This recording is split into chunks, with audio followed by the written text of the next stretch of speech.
Hello, and welcome to another session of our Dungeons and Dragons campaign, our Aviendahl Curse of Strahd Dungeons Dragons campaign. My name is Xander, you can call me Xanny. I am the Storm Meeple, and I am the Dungeon Master for this campaign.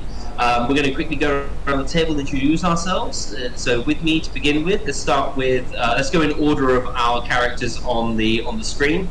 So let's start with Kitten. Hello, I'm Kitten. I'm going to be playing Cowron, who is a Warforged Grave Cleric. Yeah, so should be great fun. Okay. Next up, Kellum. Hi, I'm Kellum. I'm playing DARILE. DARILE is a blade, and we're still getting set into this, so we'll see how she rolls. Awesome. Sithis.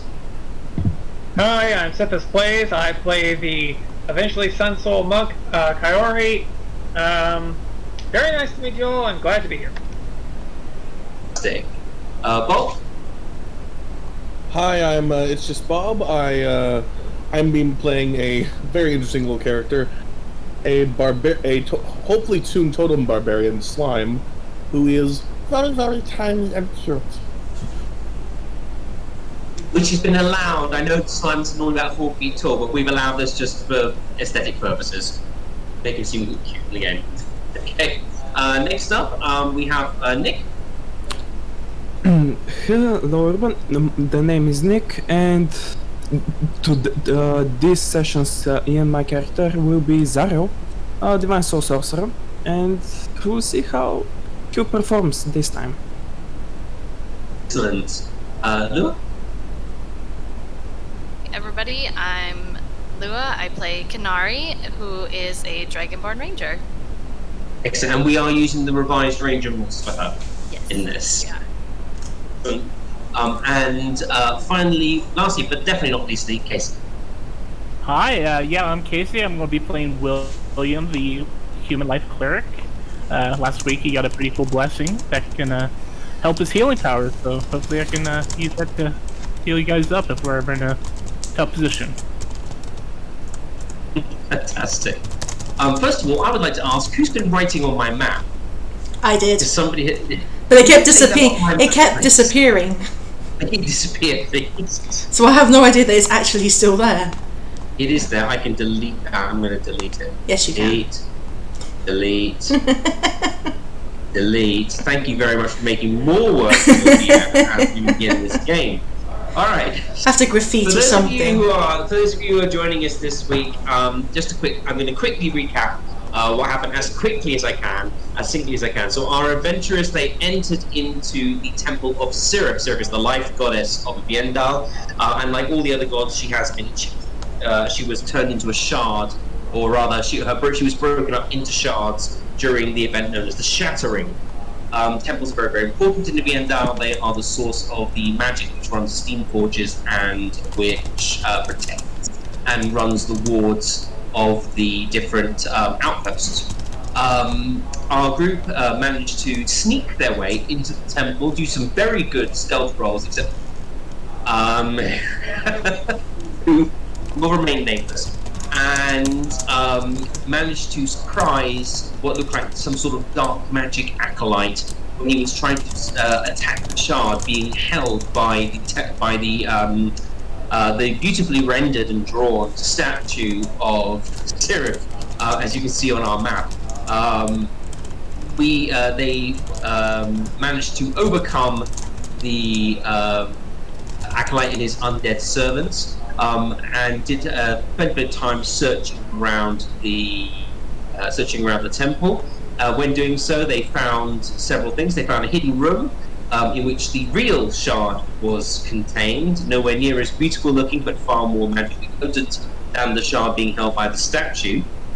They also found some treasure, a few items, including a giant morning star with silver inlaid scenes and runes, which are connected.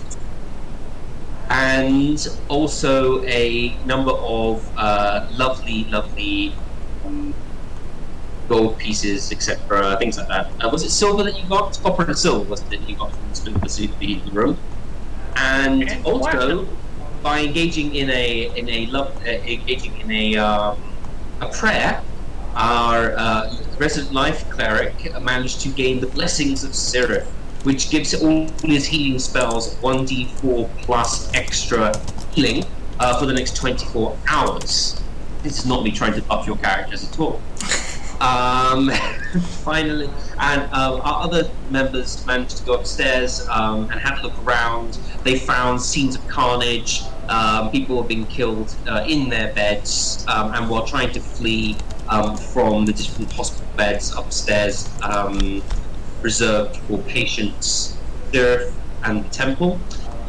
You found a viewing area which might be for nobility, and then found the head priest's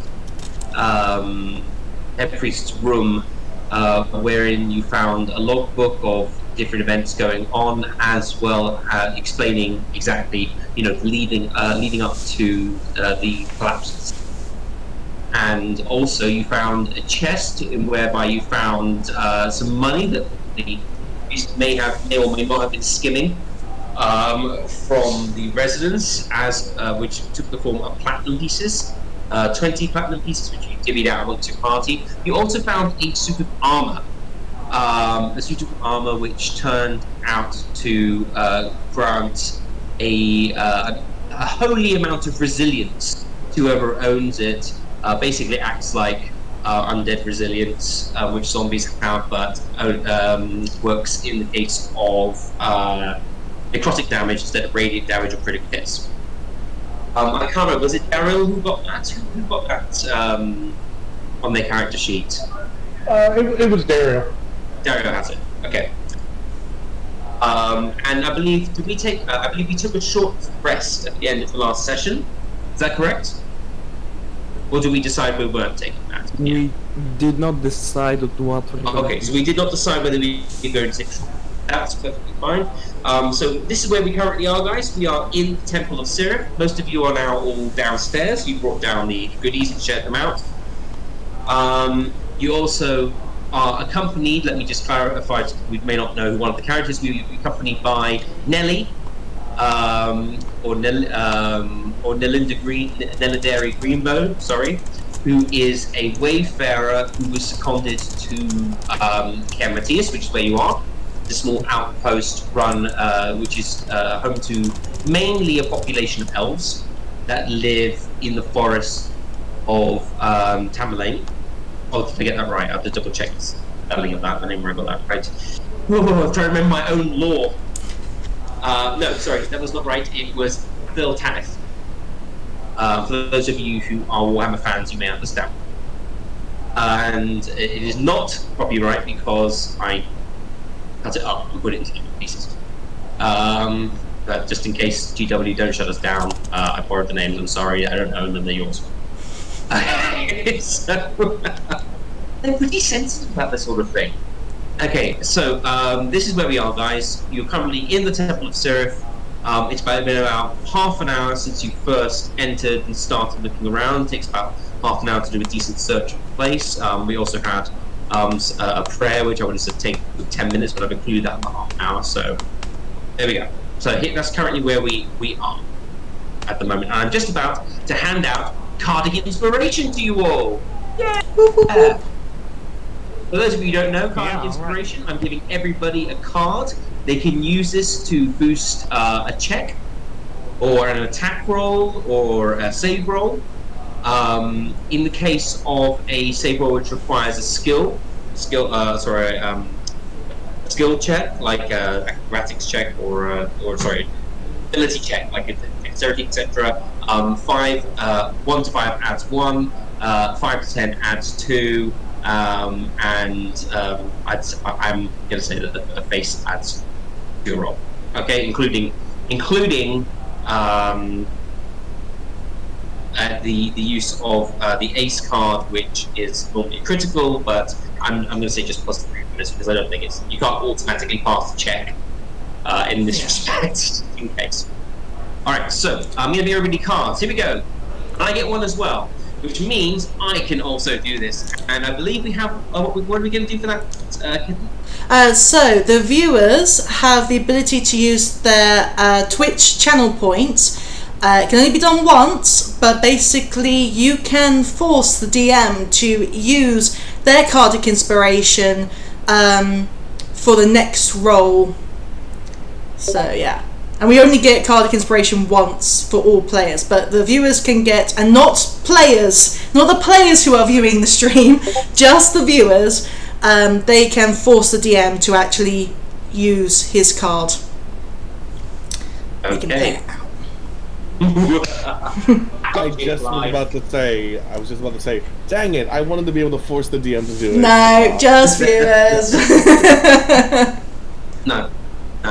I'm also beardless, man. So you were shocked, wonder who I am. Okay, so yes, you're currently in the temple of Sirith. The floors are beautifully inlaid with marble. It's a very simple building in the fact that it is made mainly of wood, but it is lovingly crafted and made. There are no pews, but there are cushions on the floor, which is where worshippers would come and worship at the where you can see the podium up there, which would be next to the statue, which is where the priest of Sirith, the head priest of Sirith, give his sermons. And to the right, you can see there is a small table with a donation box on it. Again, beautifully carved, but again quite simple in design. It stands upon a very colourfully woven rug that seems to be very homemade, but again beautifully, lovingly crafted and donated to the temple. What would you like to do, guys? I can't remember how we revealed this hidden room, but whatever we did, can we undo it to try to hide the crystal? Try to hide the shard. Anybody that needs a card? Yeah. Just whatever we did. Yes, can I undo I mean, you found a hidden like a hidden lever. Yes, you can. By pressing the lever again, the hidden door slides back into place and the lever appears to disappear. So the magics which were concealing, because you had to do an Arcana check to find it last time, and an investigation check to Arcana check to locate it, investigate check to find it. So it is now sort of hidden from the general eye view again. The shard is once again. Okay. I want to mention that it's uncertain if we ever find it. Last time we needed a check of 33 to do so. Sorry, can you repeat that one? Yeah, sorry. Last time to find it we needed an investigation check of 32, so I'm not sure if we're going to find it ever again. Probably not. But you just rolled really, really well. You didn't get 32. It was just odd. I think you did because you got. Didn't you use a card for that or something? Because you definitely boosted it to find the room. Okay. So, you're currently crowded around again. Nellie's looking around. Actually, she helped you locate. She helped you to identify that the shard wasn't a real shard. So she's standing by the statue near Carol. Right near Carol. I don't know about you guys, but this is seems like a good place to do a short rest or a long rest, depending on what we need to do. A rest. I asked. Blood-soaked temple. Well, it's a. Nelly sort of turns. You can't take a long rest here. You can't take a long rest here. We got to help the priest. We got to help. You can't take that long. Okay, you're right. You said something about a basement in this place. Yes, overheard. Yes. If there's a stairway towards the north. Get in there. It's we can head down and into the depths of the temple. And that's where the steam fortress is held. There should be several guards on duty down there. Well, we'll see. Okay, so just clarifying. want to, I mean, long rests come out of the options at the moment, according to Nelly. But if you want to take a short rest, that is perfectly acceptable. Everybody needs a breather. I think we should rest after we're done here. We're in a town. We should probably go to a dinner. I'm fine, but just short rest only takes like an hour. Short rest is 45 minutes. Pulling To an hour. Yeah. Just putting a poll out there. Who needs a short rest? I'm fine, but Does short rest give me back HP anybody looking? points? It would be your dice. Yeah, you have to hit die. Yeah. I will never turn down a short rest, but if you would like to maneuver on, I will be okay with that. But if you want to rest, I would welcome. I personally, out of character wise, I would not gain anything from a long rest. Same. Or I'd gain nothing from a short rest. Sorry. Same. Out of- I'm full health. Okay. And Also out Yeah, of character, same here. unless someone wants to heal me, I mean, I'd get some HP back, but it depends on what I roll. So honestly, I'm fine either way. Well, if you Any need good healing, I berries did give earlier, you a William? good berry. Yeah, I gave everybody one. Hmm. No, it's like cat's 10, so I gave everybody 2. I think. Yeah. Yeah. Don't forget, those ones will not get the bonus to your healing. They will cast before you get Yeah. the blessing. Yep. It will be I'm 4 close the HP window if you guys because I'm have getting attacked by flies. 1 second. Summer. Ugh. It's gonna lock the flies in with me. Oh wait. I can't remember how many I gave you Feel like I'm to like each everybody, but it should be in your inventory. Well, then I'm gonna have KENARI use one.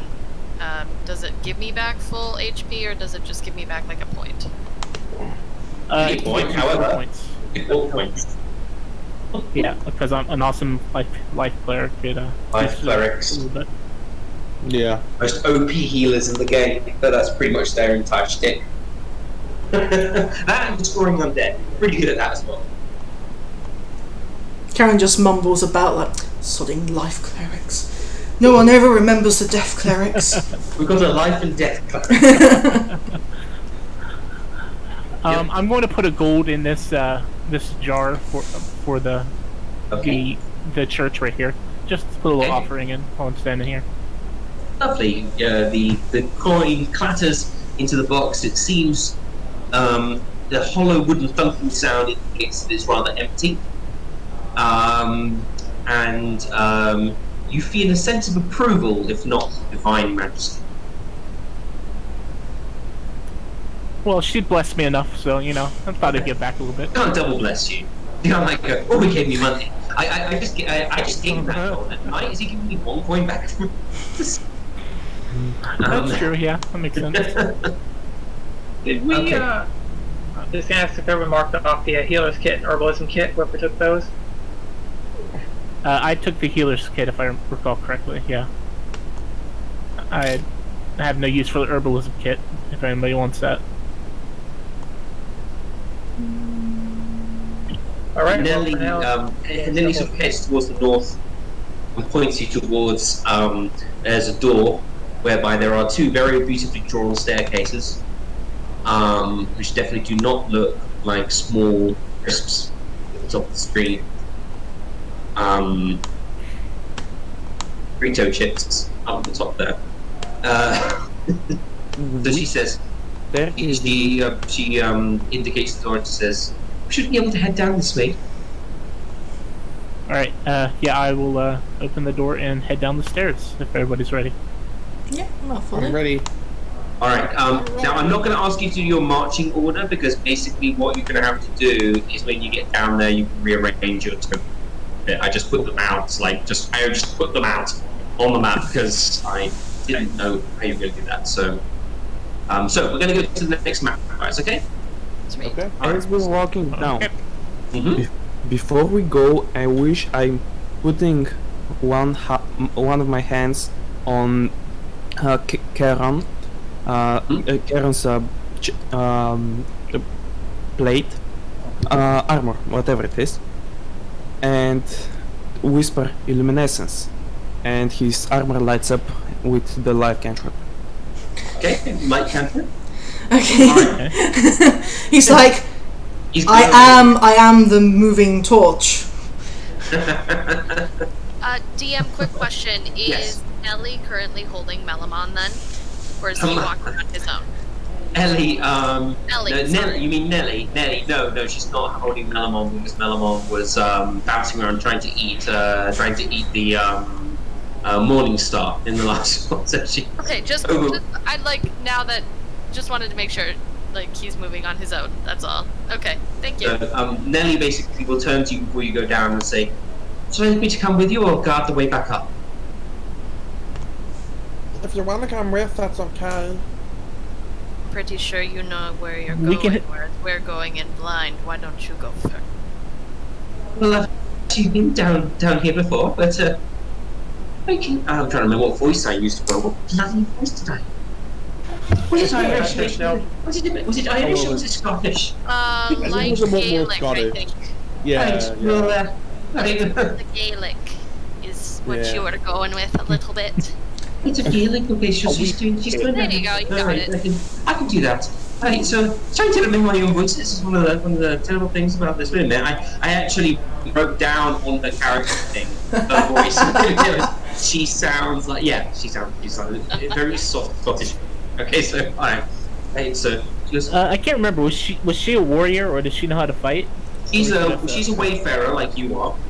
And she is able to fight. She in the last fight she was shooting with her bow several times. She's quite good with the bow. Yeah. Alright, so she's alright, well I'll lead the way doing. DM Melamon is going. in terms of light, as we're going down, does it look like there's any light source at all? Well, I'm first of all, illuminated. Carol is glowing, so there's definitely a luminance, but also yes, there are a number of seem to be torches leading down. We're not playing dark fighting at the moment, so because I haven't figured out how to get this to work with my maps. So everything's illuminated at the moment. Right, just because because Kenari has dark vision, so I was like. Oh, she does have dark vision. Okay. Yeah, I was like, maybe she should go first, but then if it's light, Well, then never mind. How do you have She'll dark take up the vision? You're a rear. dragonborn. Yes. Yeah, they have dark vision. They do. Vision, They normally have dark vision. Right? no, they don't. Dragonborn, because I remember Everything Rogar but was you. blind. Yeah, Rogar was blind. That was a Dragonborn don't have dark vision. I don't believe so. Every It single doesn't- thing might be a dark It doesn't vision. matter. It's all illuminated. It's all it doesn't matter. Okay. You're gonna hit the ground. If that's the case, if she's going first, Melmon's gonna hop in her arms again, and just Okay. allow her to carry him. All right. So, basically, as you descend, as you descend down the staircase, you pass through a well-maintained passage.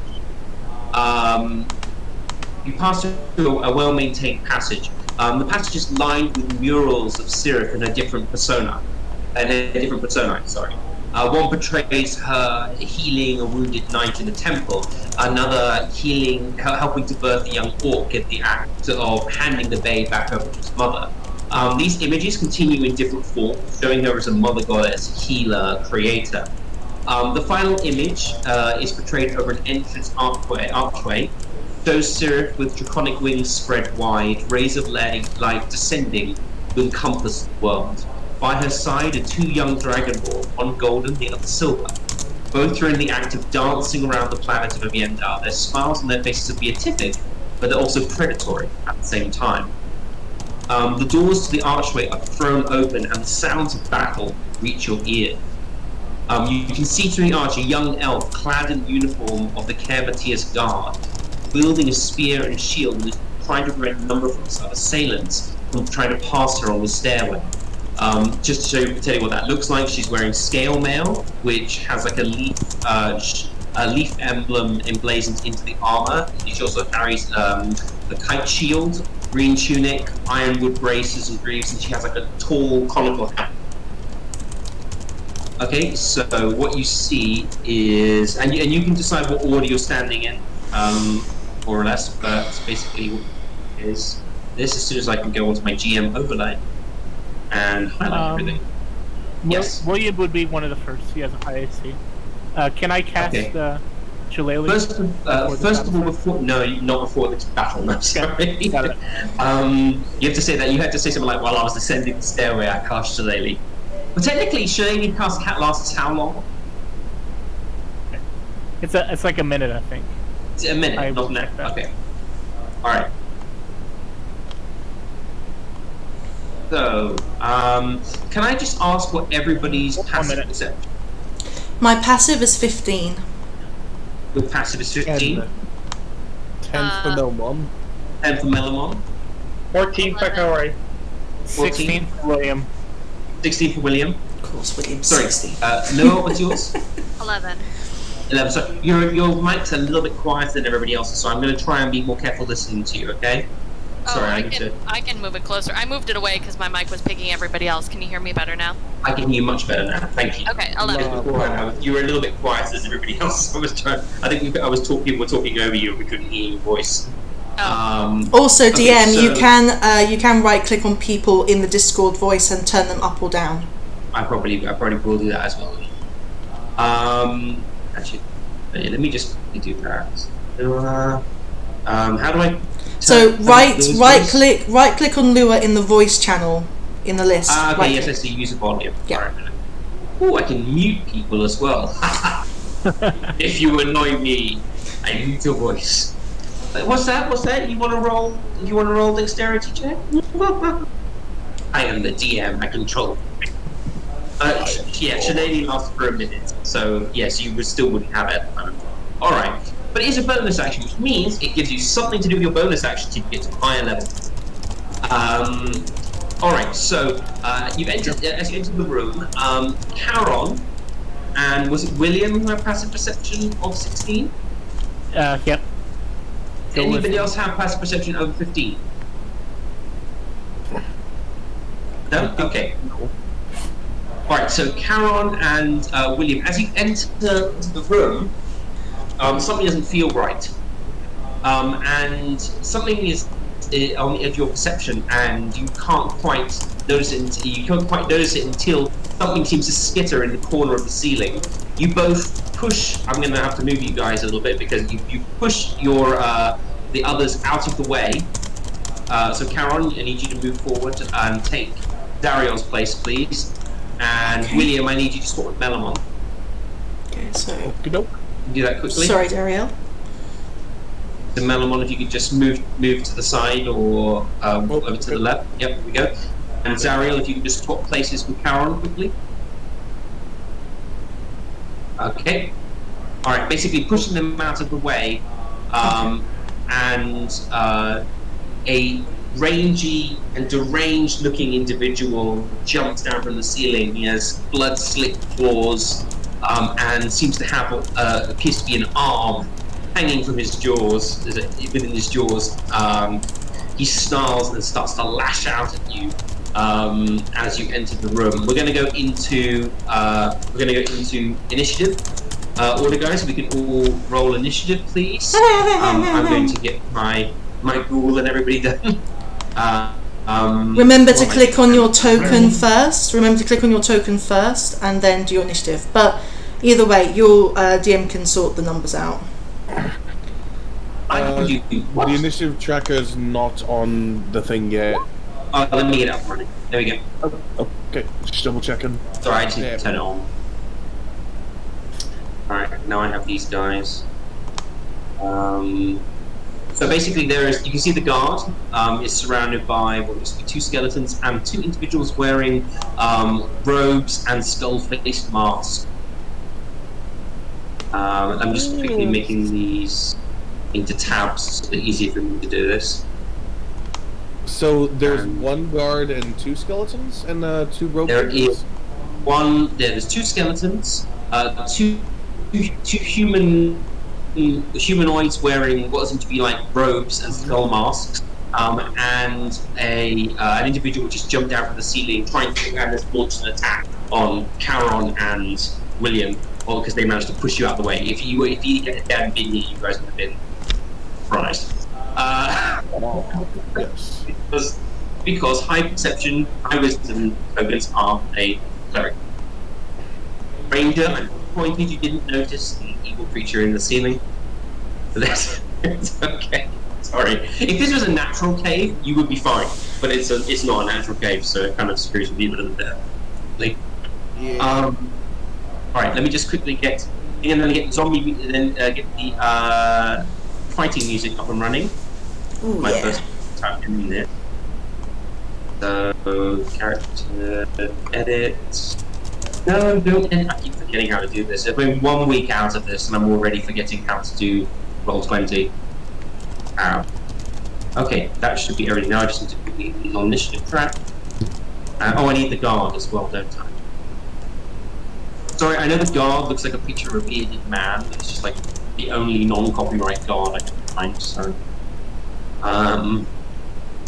didn't want to steal GW images. Alright. And show us a tab. Here we go. Getting ready to fight. Changing the music. Now... on... sort of fighting music. Very... it's all fun. I need to go to my tokens. Skeleton. Initiative. Skeleton. Pulse. Initiative.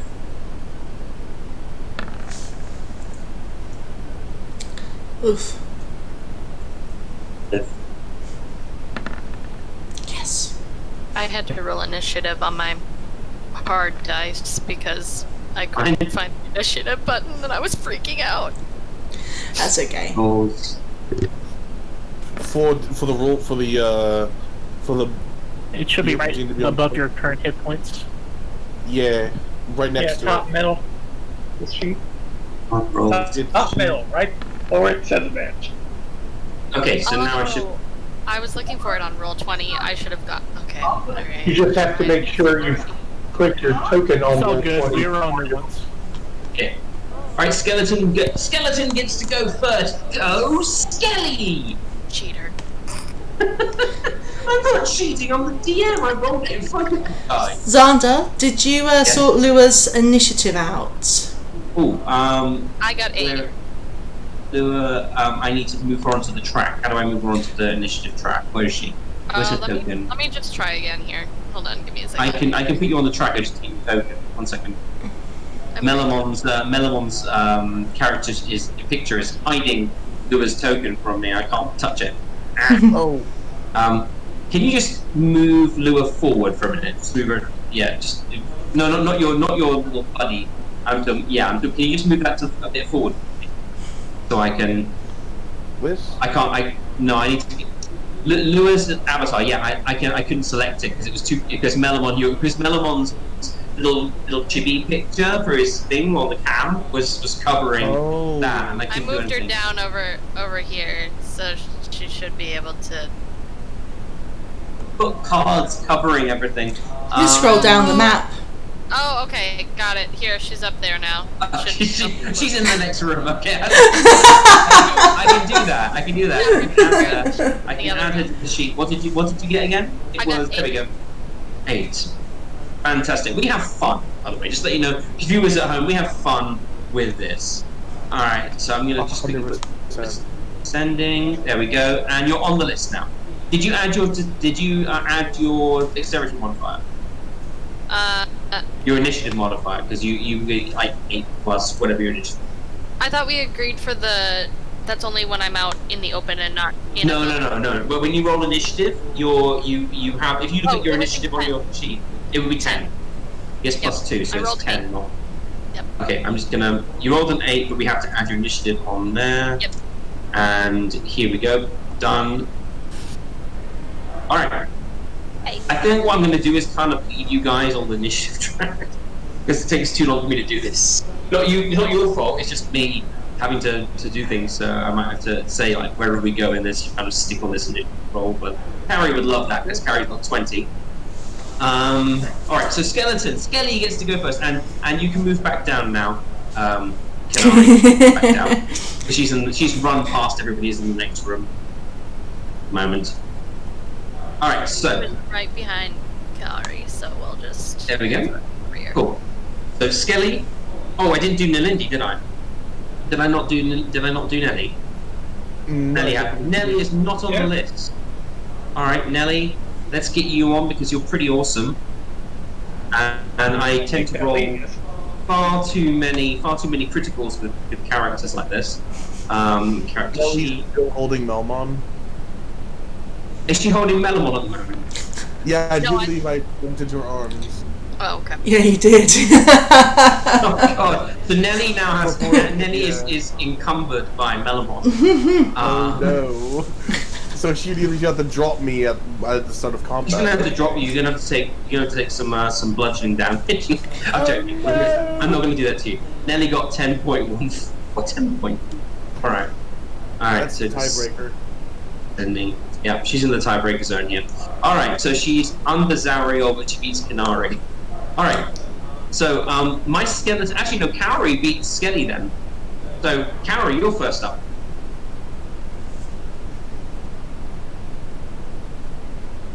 Did this? You're up. All right, great. Yay, speed. All right. Well, I guess she's going to rush up, 20 feet movement, and attack this one right here in the front. Okay. So let's do it. First attack. Do it. And as a bonus action, do a second one. Wow. Okay, yeah, that's two pretty awesome strikes. Go on then. Bang bang! And damage is 15 bludgeoning. Okay, I'm pretty sure I made these fights too easy for you guys. Okay, how does this look?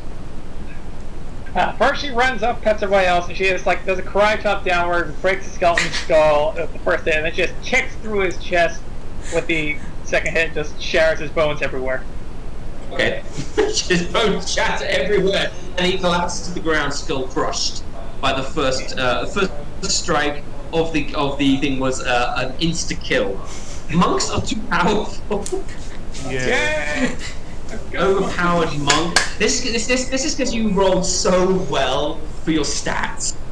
God, I'm dealing with another Rogard here. All right. Next up, so KENARI, you've done your action. Your bonus action was offhand strike. So next up is second Skelly.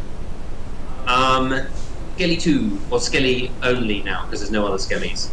That actually raises a question of mine. Is if the first hit killed them, I don't know if it works that way in this edition.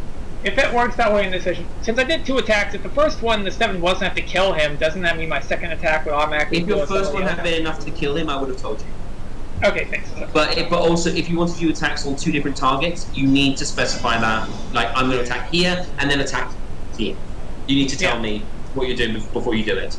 However, if you just say, I'm going to attack with my first attack, and you kill with the first attack, you can then say, with my second attack, I struck one next to it.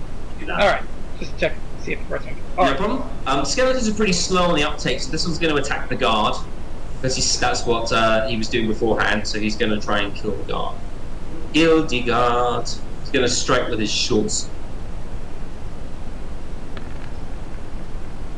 He strikes out at the guard, but the guard she imposes a shield between the staggering blow and the blade, and she just knocks it off while she's desperately trying to fend off 2 other individuals attacking her on either side. The cultist one of the cultists, seeing her sort of shield out of alignment, strikes for the guard again, and is going to attack with his scimitar.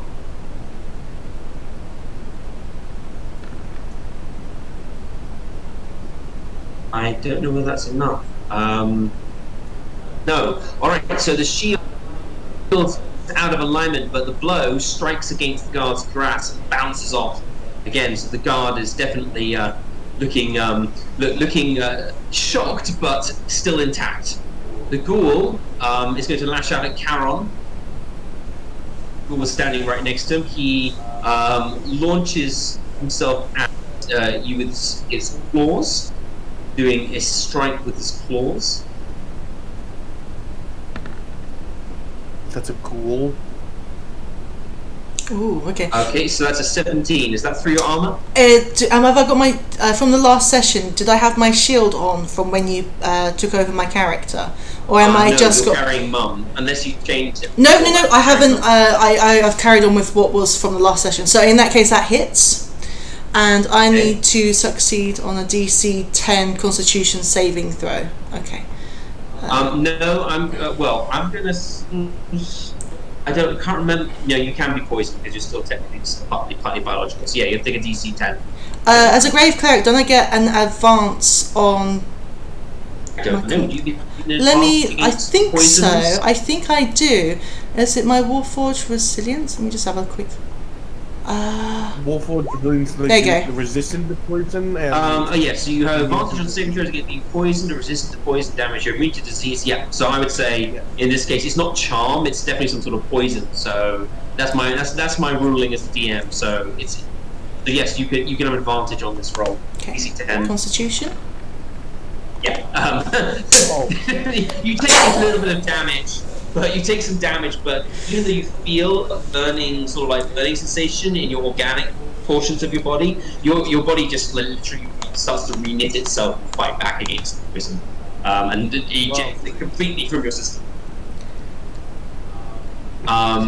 So that was my rule. Next up is Charon. Charon gets his chance to strike back. I'm using Mom on this geezer. I'm not overly happy with this. And it's like abomination. Not stealing Kellum from Horde, but this is how he feels. So I'm on normal, and yeah, Mum's coming out to play.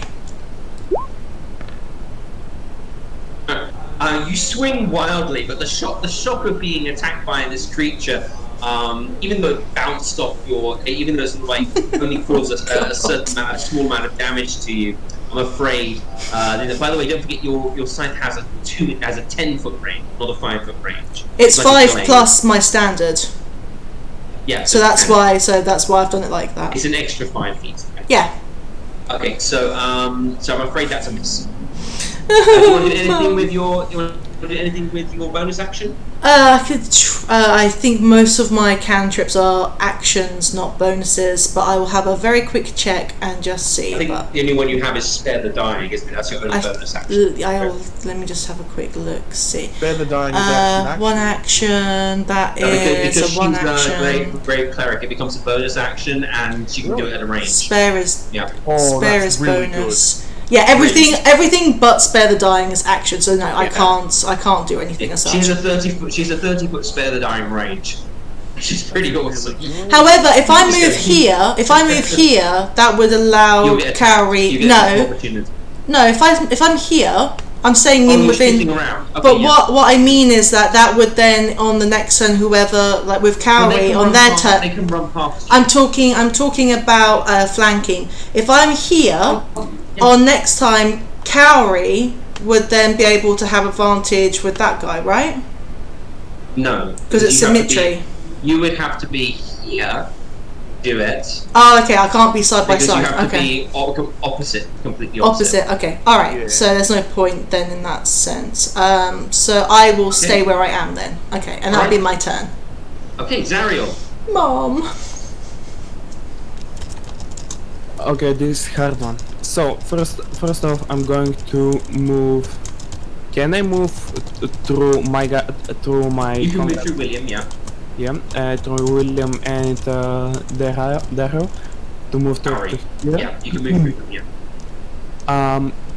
Quick question because I can't zoom in enough. Are the people around the middle figure, the armored figure, human, or at least not? They are humans, yes, they are. They seem to be living, breathing humans wearing skull masks and, or they are, humanoids. And you don't know if they're human or they're elves or, but they're definitely humanoids. What's their weaponry? What do they have on them? They're humanoid, skeleton, ghoul. Skeleton. Do they have swords, spears? What do they have? Scimitars. They're carrying scimitars and have spears in them. Okay then. So I'm going to move one further. I'm going to use my action to dodge, so they have disadvantage against me. I'm going to. You're using your action what? To dodge. I'm using my action to take the dodge action. Okay, you're taking an action to take the dodge action. Okay. Okay. And then I'm going to look at them and just scream in their faces. What the hell are you doing here, and why the hell have you broken the generator? Okay. I don't expect to get an answer, that's my turn. Okay. Very, very, very in touch, I like it. Okay, next up is Nelly. I suppose Nelly will be an elephant, and she'll move in...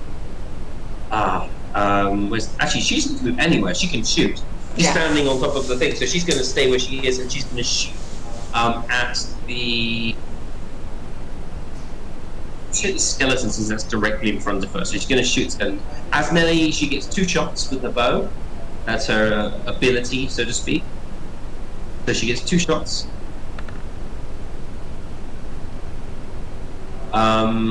One hits, the other one does not hit. So one arrow shoots forth and slams into the skeleton, doing decent damage. Okay, which actually prompts a roll on the table.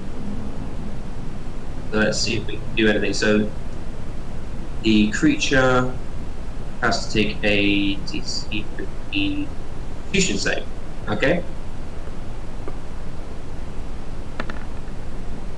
Easily passing it. So it takes one arrow lances out and smashes into the back of the skeleton. Bones splinter everywhere, but the skeleton seems to be standing up, still standing and lurching around, trying to lash out at the guard. Next up, it's KENARI. Hey, so KENARI is going to crouch down on a knee and through everybody, going to fire off an arrow at... Why isn't it letting me do the clicky thing? At... Well...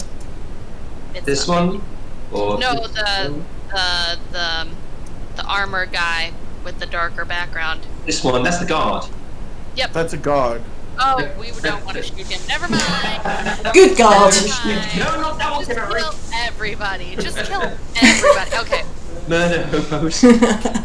Alright, so I'm gonna aim for the skeleton then. Okay. So, we're gonna just... it's fantastic. Okay. The one with the dog. Okay, so... Just because they're wearing dark clothing does not mean they're bad guys. It's a good indicator, but it's not always true. So it's a 4. Does that hit? No, it's a 9, but I'm afraid that doesn't hit. Shoot. I'm afraid. I'm not gonna... Do I still roll damage or no? I don't. No, that you because you used Dibion, it actually automatically rolls the damage for you. Oh. Which would be the 4. Mm-hmm. But unfortunately, the art, maybe because of the shot that Nelly took, which spun it around, but it seems that your arrow glanced off a hard piece of bone or something, didn't quite penetrate. Okay. I was gonna say, depending on the angle of the staircase, it could have nicked the top of where the staircase comes down, or the roof, and it just... Maybe of something, like, maybe there was a chandelier or something. Ooh, Xander. The shot. Yes. DM. Pluto has redeemed DM uses their card inspiration. The next attack. Okay. For the next roll. Next roll I do. Okay, cool. Next, KENARI, anything else you can do? So I did my action. I think I still have a bonus action. For bonus action, I'm going to move down a little bit farther, not much, just right there. Or is that an action? But you don't have to. No, movement is its own action. So there's movement, action, bonus action, and reaction. So there's like those. So movement is its own thing. You can move up to 30 feet every turn. I'm gonna pass on my bonus action then. Okay. Okay. All right. Next up is Melamon. So, Melamon, seeing more baddies, is looks like he's a little calmer than before. He's not quite raging, but he's still gonna try to inflate himself by hyperventilating. Well, not hyperventilating, by just like inflate himself a bit so he can combat. So he's not raging, he's just getting Like into a combat puffer form. fish. Like Okay. a puffer fish. He looks Yep, slightly okay. different. He doesn't look all angry, but he's just a bigger form than himself, and he had a big, and off the top of his head, a big arm that has his little mace and shield. He just looks the same, just like less angry. Thinking But, of Kirby. It's Or you mean literally just Kirby? Kirby with a big mace, with a big mace and shield, except much bigger. Like Kirby after he swallowed a monster. Yes, that's exactly Puffy. right, but also bigger. So it's a little bit different than the rage form that I showed you. But he waddles up to I'm gonna say he gets right in front of right here, and he's going to attack. Just sort of waddle up to there and just sort of like, crush, and try to hit the skeleton recklessly, because he can still reckless attack. Wait, no, I don't have reckless yet. I'm not level 2. Never No, mind. you're not Sorry. level 2. Yeah. I was like, I'm sorry. I really wish I was level 2. Desperately want to be level 2. Yeah, with my big Morningstar gummy hand. Okay. Oh, with the Morning Star, the new one. The new one, yeah. On that skeleton. It would be a normal roll. 21 to hit with 7 damage. Okay. Wow. Okay. So that I'm just is. picturing a big version of like the small form with just 2 arms, like Kirby essentially, and a big fist. Oh wow. That was pretty nice. And it was Right, on yeah, the so- skeleton. Yeah. So you did how much damage again? 7. 7 damage. That is enough to end things, so to speak. So how do you want this to look? So I'm, as I said, he sort of waddles up like a big version of Kirby, and he sort of just puts his big spiked hand that is as he lifts his hand, it starts to grow spikes like before, but it's all more cartoonish. And he just slams down with a big heft, and he just shatters the skeleton like a Gallagher watermelon, but with bones. Okay. Boom. It is shattered into a watermelon spray of bones. Sorry, I'm sorry, I completely. It's all good. It's all good. It's like the watermelon smashed. So what would I do? Okay. And he's also quite smiling right now. He's like very happy, dopey smile. So yeah, you're very, very happy. All right, brilliant. Melamon has smashed out a skeleton. God, you might surprise this. Okay, so next up is William, the Afflicted. Okay, William, as a bonus action, will cast Shillelagh. Okay. Give his wooden club some extra heft. Mm-hmm. And he will move into where KENARI is standing, so he doesn't get opportunity attacks on this pool, and just go diagonally across the screen to attack this skull-faced creature. That's how a creature's a man. Yeah. With advantage, his Shillelagh. There goes my attempt for diplomacy. Nicely done. Okay, that's a hit. That's a hit. For a total of 5 damage only.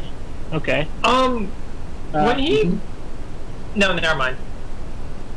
Okay, so that is 5 damage. So you lash out with your wooden club. You take it as like a golden energy or a green energy, or what is it? It's like a radiant white energy. A radiant white energy my encompassing life your club. And you smack this guy as he's attempting to attack the guard. He definitely feels it. You can feel something crunch as you hit him or her, and you hear like a shriek coming from the individual, but he seems to be standing on his feet still, I'm afraid. That'll be the end of my turn. The bonus action. Okay, next up is the one you just hit. Cardic Inspiration. Sorry, I've got a Cardic Inspiration on the attack. So he's going to attack the guard. Yeah, right. He's trying to get past the guard. He's going to attack the guard, and I need to use Card Inspiration. So Thank you, Pluto. It's carded. So maybe not Scimitar. Getting a 20, and then Card Inspiration. I'm going to use my card wherever it's gone. Card. Can't see my card. You should click on it and then drag it onto the board. Can't drag it onto the board for some reason. I'm just getting a blank square. Man, let me zoom out a little bit. Maybe no, nothing to do with me zooming out. What have I done? I've got so many things on my. You see, the thing is, because I've got so many players on here. Let me just. I'll be right. I'll put it back up afterwards. I just need to get to my card. Making my avatars names it. There we go. So there we go. He rolls a 30 to hit the guard. He rolls a 30 to hit the guard, and I will send that back to the. Stop moving it. Whoever's moving it. Who's moving the card? He's dead. He's going to be hit. How do you can delete the card? All right, so that's a 30, and I'll put my thing on so I can see people again. And settings. Were you trying to delete the card? I deleted it. Yeah. Yeah, that's easy. And finally, he hit with a 30, doing 4 damage. So it lashes out at the guard. Definitely hits. Something happens, like a dark presence seems to fill the room for a moment, and the scimitar nearingly weaves around the shield, stabs through the gorget of this guard. Guard takes some damage. You can definitely see blood spurting out from the cut. Guard still seems to be on his feet, though. Her feet, though. Sorry, and is swaying slightly, but definitely on her feet. It's next up. It's the guard's turn. So the guard is going to try and lash back out at whoever just hit him. So he's just going to use a spear. At advantage. Yeah. With advantage. Yep, I'll do it again quickly just so I can do that. Guard. Yeah. Guard. Okay. Guard is going to do 6 damage. Skewering the cultist through the stomach and using the leverage of her shield and the butt of her spear on the floor, throwing the body to the side where it slumps to the floor with a bleeding hole in its gut. Leaving DARILE. You're up next. Kellum, you're up. Sorry, I couldn't get my mic to unmute. Dariel's gonna. This is a baddie right here as well, right? Yes, that's right. All right. So Dariel is going to move to here and attack with short sword. And then short sword. Okay. And that's +4, so that's 17. That's a hit. And damage is 9. Oh wait. Yeah, so it adds my. It's already added. You got 3 + 2. So it's actually 13 to hit. Yeah, it was 13 because it's added on with your hits. It's Okay, I'm sorry. It's your Eldritch Blast that you need to do +4. Yeah, I was used to that not adding it for me. Sorry. That's okay. It's still a hit, and it still does 5 damage. So the ghoul shrieks and spits at you. The hand of one of the dead guards that litters the floor spills from its mouth as it howls at you in rage. Anything else? That would be all I can do. All right, Kaori, you're up. Oh God. Yep. get to that one. Are they attacking the ghoul? Okay, attacking the ghoul with one of your darts. Or moving forward into combat. Yeah, I was thinking of moving forward in combat and trying to attack it the other way. Okay. Can I do as some kind of other action, I don't know, like a free action, something, do a knowledge religion check on him? On the ghoul? Yes. You can. I'll let you take that as a bonus action if you want to take a bit of time to watch him. Actually, no, because you'd have to take an action to actually watch him and to try and something out about it, because that would be like, you know, doing a spell like True Sight, for example. Can I assist? I thought it was just a mental advantage? action. Sorry, so you want to just watch this creature? You need to actually sit there and actually watch it. So it would take like time to actually study it. I was just trying to see what I know about them. Oh, you're trying to recall what you know about them, what you know about the ghoul.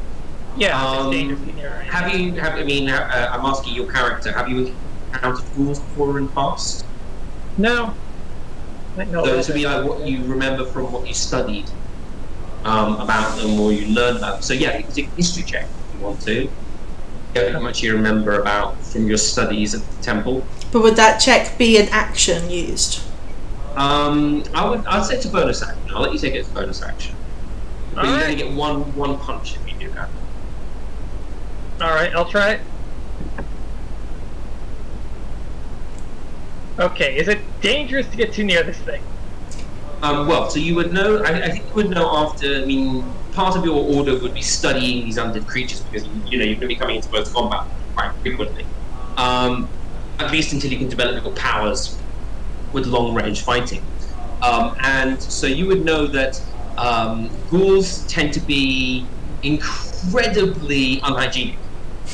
And so it's flesh and meat and feces and all the other horrible stuff that they end up raking their hands through at some point. It tends to end up underneath their nails and in their jaws, and can cause infections, including paralysis, on those who get too close to them if they're in close combat. Alright. Thank you. And she'll try to stay back and throw a dart at it. Okay, you can throw a dart, no problem. Alright, here we go. Oh my god! No problem at all! The dart flies like a missile. That is a crit. That is a critical hit. Yes, and she is exactly right hit for 6 piercing damage. 6 piercing damage. The dart flies over Charon's head as you do like a jumping, spinning loop to throw this thing over the massive warforged, around the massive warforged. It pierces into the inner thigh of one of the ghoul, and it shrieks in outrage. It's been stabbed by a sword, and it's just been hit by a flying dagger. It's absolutely just infuriated, and seems to be looking for something to lash out at. It seems to be moving slower than it was earlier, but still moving with relatively swiftly. Oh, would that be a crit table roll? Or anything? No. Not a crit table roll, because he has to do a certain amount of health health damage in one blow. Just curious. I know what the number is for a ghoul. If you rolled it, then I would have given it. Great, yep. Okay. Throw the KENARI right into its thigh, trying to slow the thing down so it doesn't get close to her. Yay! And rolled minimum damage. Okay. Okay. Well, technically with one of your guys, you did. You did minimum damage completely and utterly minimum. Yeah. For minimum damage, that's actually not too bad. You know, at level 1, that's not too bad at minimum damage. All right. So next up is the cultist. He's going to be trying to attack the guard. And he's going to attack with where is that the scimitar, hitting the guard, 4 damage.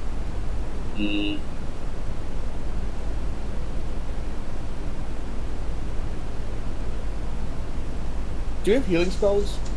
I forgot. Do we have any healers? I have Spare the Dying cantrip, which doesn't have to be touched. Yard lets out an ear-splitting shriek as she's stabbed in the side by the scimitar and slumps to the ground. Oh no! Blood. Good berries left to give her. The cultist. That's the cultist done. Next is the ghoul. I think the ghoul will probably try and attack the person who stabbed him with a sword. Sorry, Daryl, you're going to be ghouled at. And the ghoul is going to try and claw damage you.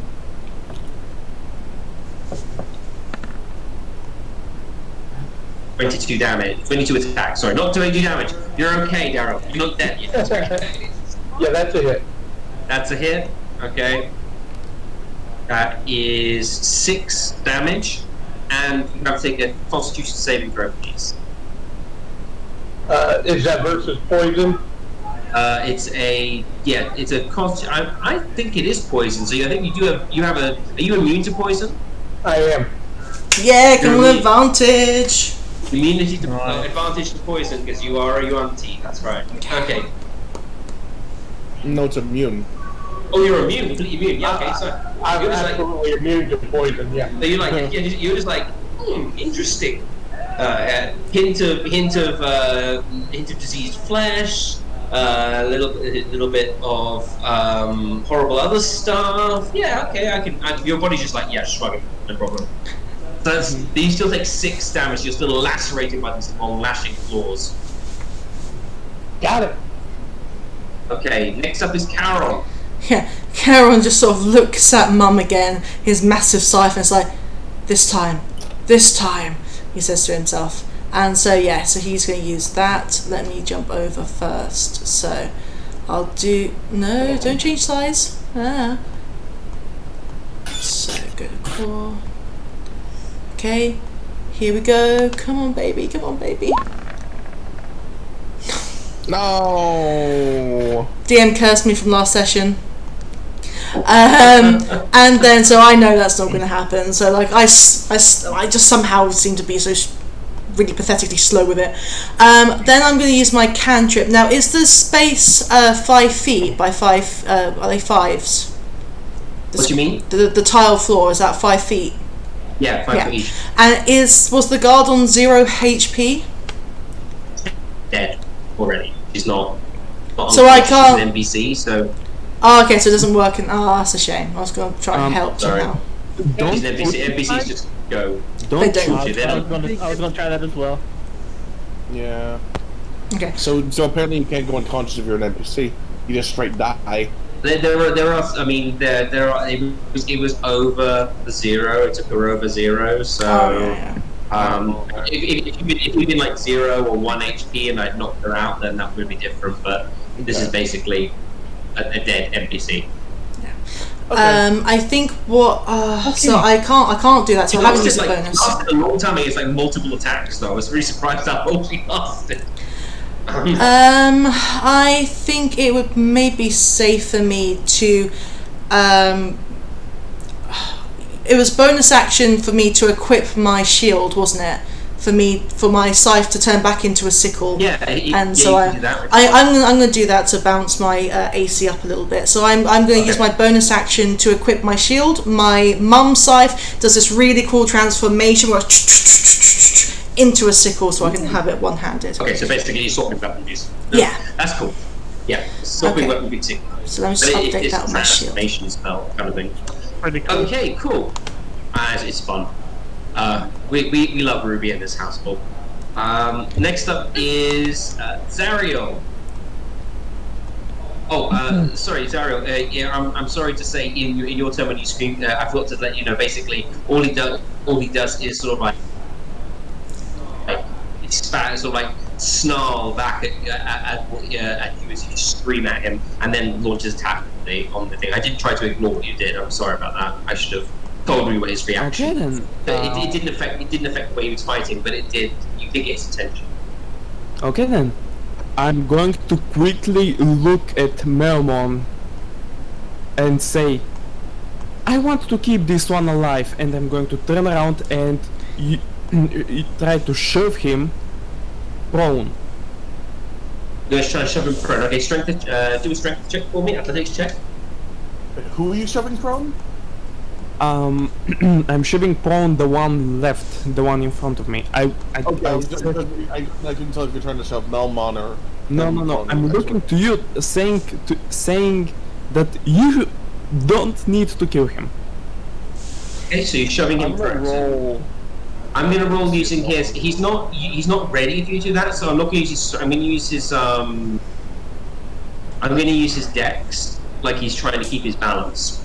Okay, and I'm using Cardiac Inspiration. Okay, Cardiac Inspiration. 17. 17. All right, 17. He's got to beat 17 to stay on his feet. I'm gonna roll insight to see if Melmon actually understands what you're saying. By the way. Oh, okay. No, he falls prone. So you feel like a surge of energy coming from somewhere. An intense desire to see your will done. Maybe your sorcerer's origin empowers you, or your divine celestial patron lends you a surge of strength. Basically, launch this guy back. He tries to keep his feet, but then he trips over his own flowing robe and slips and smacks the ground. Okay, so prone. I'm just gonna put like a cross through him, so I know that he's. Okay then. I'm on that note. I'm going to move around the now dead guard and going to move here, and. Actually, I'm going out up to here. He has this attack me. Yeah, because he is prone. He has. All right. I need you to do something for me. Yes? Can you please go back to the stairs? Thank you very much. I need you to roll a dexterity check. Oh no. Trapped. Check and save. Dexterity save. Save. Okay. Okay. Does that succeed? Let me just check. Because I've written it down. Let me just check and see that I didn't write it down. Yes. As basically, you feel something about to like give beneath your feet. But you manage to sort of like, but with a bit of extra sort of like, insight or awareness, you manage to lift your foot lightly, and you feel that the stair is starting to depress. As you leap forward, it sort of, you don't hear the click; it just goes back into its normal position. So can I continue or not? You can continue, yes, if you want. I'm going to continue up to this point where I wanted. I'm going to turn back and quickly shout, "Keep him alive!" Quickly followed up by, "Watch out for the stairs." That's my plan. Okay, for where you are standing, you can see, and I need to just move this quickly, 1 second. You can see what appear to be 2 more guards, and they are frantically holding a large pair of doors closed. The doors seem to be being pushed in and smashed from the other side, as if something is desperately trying to get through. Can I shout to them as well? I'm saying you basically turn around and you shout it back to the others. Keep them alive! Because you don't know, you have to have a minute to take in the situation, 6 seconds at least to say, hey, what's going on in the other room. I feel like... by the way, I did an insight check to see if he understood, Melmon understood what you're trying to tell him. Yeah. He has no idea what you're talking about. Yeah. Would that insight work though out of turn? Well, basically, Nelly and KENARI will have. Where's Nelly? Nelly is quite far back, so she probably heard ZARRIEL. I'll do a perception check to see if she heard ZARRIEL over the din of combat, and KENARI, if you can do the same, actually, just to see whether Nelly and because they're the next ones to go, so they might be able to help. So we just want to do a perception check. Yeah, just do a perception. with advantage, or because I have passive perception? Yeah, you can. What's your passive perception? 11. 11. All right. Well, Nellie's passive perception is 15, so she definitely heard. Yeah, she definitely. I probably did it. She probably. KENARI probably wasn't even listening. KENARI, you can do with advantage because you do have advantage on perception checks, don't you? Okay. When it comes to the I think sound. I have a +1, so let's find out. All right. Let's see how you do it. Just gives me more practice. Yeah. Okay, so KENARI did not hear. No, not at all. No. At all. Nothing. But Nelly did hear. And so Nelly is going to... Alright, so next up is Nelly. So Nelly is going to go... I'm on the wrong thing. She's going to go 5, 10, 15, and she's going to try and restrain this person. Do a strength check. See how hard she can... Going to grab... I don't think she's got any rope on her. I'm gonna do another insight check since she's actively trying to do something that's not murder, I guess, to this person. So I'm gonna do another insight check. So she's desperately trying to wrestle with this guy and keep him to the ground. I'm just gonna see how when the cultist, I mean, she's gonna be standing there, sort of like trying to restrain him. It's not the cultist's turn yet. When it's the cultist's turn, then I'll see if she can break her grapple. Probably not going to do actually, that. she would have advantage because he's on the ground, so I'm going to give her another roll. That's true. I'm going to give her another roll to comparison. Prone. So she doesn't do much better. She manages to grab like one of his pinkies or something, like trying to restrain the pinky. Not particularly good, but that's her action, and KENARI and Melamon can see her doing it. Yeah, I'm gonna try to do another insight check. Right. Okay, I might be using non-lethal damage this time. Okay, so basically, yeah, that's your last insight check, but because Melamon's not that on board. Yeah, he has a base intelligence of 0. So ZARRIEL is going to. So ZARRIEL, she hears you. She's like, "I hear you!" And she runs forward and she like starts to try and wrestle with this cultist, him on the ground. KENARI, you see Nelly run past what seems to be the combat around you and try to grapple with this figure, the robed figure on the ground now. Your turn. KENARI is going to use one of her movement action to move past, and as she's running past, she sees that everybody in the area is taking care of the ghouls, so she's gonna run. I'm gonna double check and make sure that's, because these are 5, so 5, 10, 15, 20, yeah, she can make that. So she runs up right about here, and then her action is she's going to see that Nelly hasn't really successfully been able to pin this person down, so she is going to grapple. You have advantage because he's prone. Okay, so she's just going to grapple and, in a very fluid motion, pull out some rope from her bag and try to wrap his hands. Trying to restrain. Okay, good. So, let's see. Which one would that be specifically? Would it be like say... or a... I would say, I mean, you're basically trying to use something you're pretty good at, right? I mean, you're trapping, making traps and stuff. So I would say you could either use something like survival, because then you're making traps, catching things, catching animals. It's kind of like what you do. Okay. Or you can use a basic strength.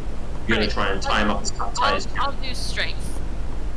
Okay, you get advantage on this. Take it one more time with you. Okay, you can do it one more time, but let's just see how well you do the second time. But that's definitely one more for me. Okay, so we take the 17. You managed to, because Nelly's like, I'm helping you. Just KENARI's just kind of like out of the corner of her eye, mid rapping and like mid not, just not even like shaking her head and just kind of going, "You're not helping." It's like Nelly, you're in weedy elf. You're not really helping her. Just literally muttering in Draconic, useless. Oh, You're lucky Nelly doesn't understand Draconic. She thinks you're just like saying something like have you ever seen like Good Omens when it's like the two nuns like completely misunderstand the wink. Each one gives like one is like what are you doing here? Why aren't you there? Why are you in the other place? And the other one thinks it's like, Sister Mary. That's what Nelly thinks. Nelly thinks it's like you're going like saying something to your conscious like, you just think you're saying, a good job, Nelly, for wrestling this person to the ground and making it so that I can restrain them. So she's like, literally Draconic. It's just like too kind. It's literally, and then she just kind of is like doesn't acknowledge, just like using her like kind of like in her bonus action, she stands up and she like presses down on his back with her talons, her feet like talons, like just at the ready to like claw his heart out of his chest at the slightest movement. He's down. Okay, you got him. All right, so he's grappled. He's prone and he's grappled. He's prone, grappled, and restrained. So my lord. He's not going anywhere. Oh my. Melamon, this is definitely a bit of we're gonna keep this PG-13, guys. He is just restrained in a normal fashion. Melamon's next. Melamon, you see the two people. You see the nice elf lady who carried you around, trying to wrestle with this person. And then you see the dragonborn who has barely said 2 words to you since you came by. Putting a hand on his back and as he's being tying him up and putting a hand on the back. So you see that this person is down. The gears are turning in Melamon's head. He's like, oh, and he basically holds up his mace arm thing, and it retracts into normally just a ball on his hand, like a big mallet-looking thing, and he's gonna do a non-lethal strike at the restrained, prone, and tied-up cultist to knock him out. Advantage. Yeah. You know what? You can roll it, but I'm gonna say you can knock him out. Yeah, I'm just gonna bop him on the head so he knocks out. Yeah, so he popped on the head and he's down. Not kill him. Just so he's now unconscious. Unconscious, tied up, and restrained. Okay. So and then Melamon just sort of looks at Nelly and our KENARI. nice the KENARI, and he's like, thumbs up, and a smiley face, and that's essentially his turn. Okay. As you just I like sort of it. starts Oh, to play that deflate a little fight. bit. I like it. William, you're up. Okay, William will run down to the fight with the ghoul and attack with his wooden club. I just read what I wrote. Love that. You got your shillelagh, and you hit him. Yeah, you hit the. That's fine, yeah, because it's always the left-hand number I take. That's a hit. Okay. For a total of 8 bludgeoning damage. Okay, so basically you severely smash into this ghoul. You hear what appears to sound like ribs cracking, and you can definitely see dark reddish purple stains spreading under its thin corpse-like skin. It lurches around and lets out a howl of anger. It seems to be bleeding from the mouth, but that could just be the blood of the arm it was eating. But it definitely seems to be in severe pain. Everyone, it's not down, but it's definitely in pain. Anything else you want to do? Nope, I'll end my turn there. Cool. And Daryl. Daryl will lash out with her short sword again and try to finish off this abomination. And rolls like she always does. Okay, so that is a 6. I don't know whether it was the blow from the shillelagh or maybe just inherent like heard the whistle of your sword as it sped through the air, but it dodges at the last moment and the sword just swings right over its head. Okay, yep. As I'm going to also move to here. Okay, so he gets an attack of opportunity against you. Okay. So the ghoul is going to attack you with a bite attack. 15. That hits. That's a hit. It is. Doing 6 piercing damage. And I fall. Oh no. So just as you try to move out of the way, the ghoul just lashes out and bites you on the arm. You might not be affected by the poison, but the amount of blood that you've lost makes you woozy and you collapse to the ground, unconscious. KENARI, you're up. Alright, KENARI will rush over here and attempt to finish off the ghoul. A couple of hits.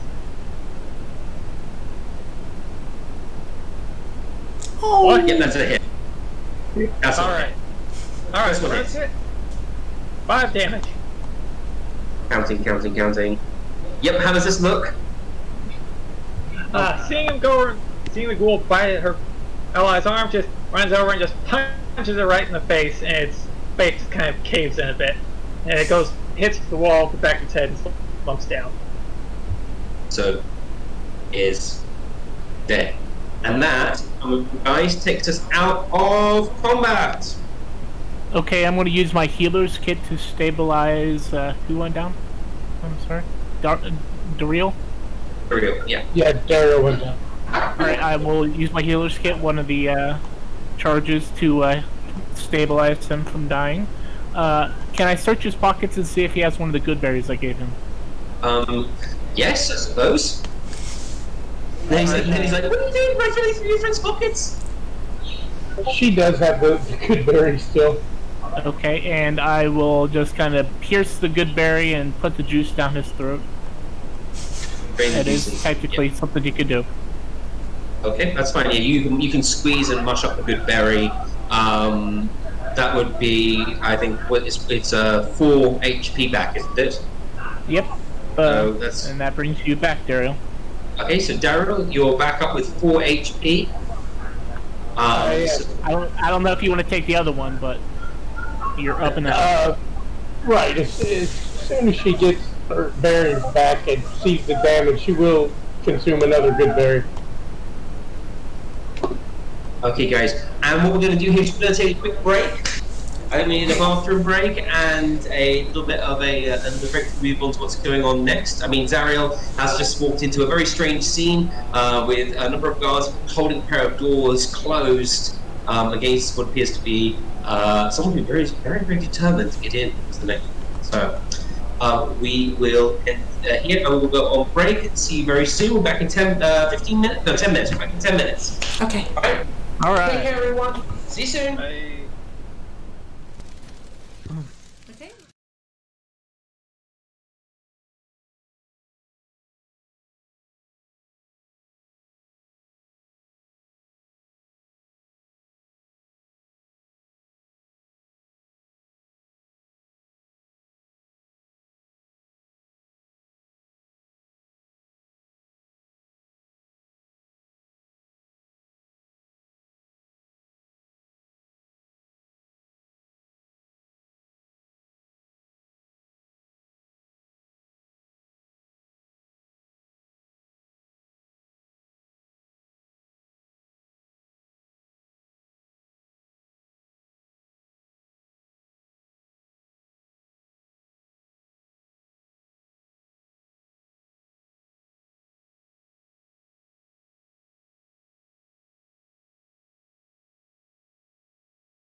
One and Okay, hello everyone. Sorry about the pause there. I was waiting for a 0.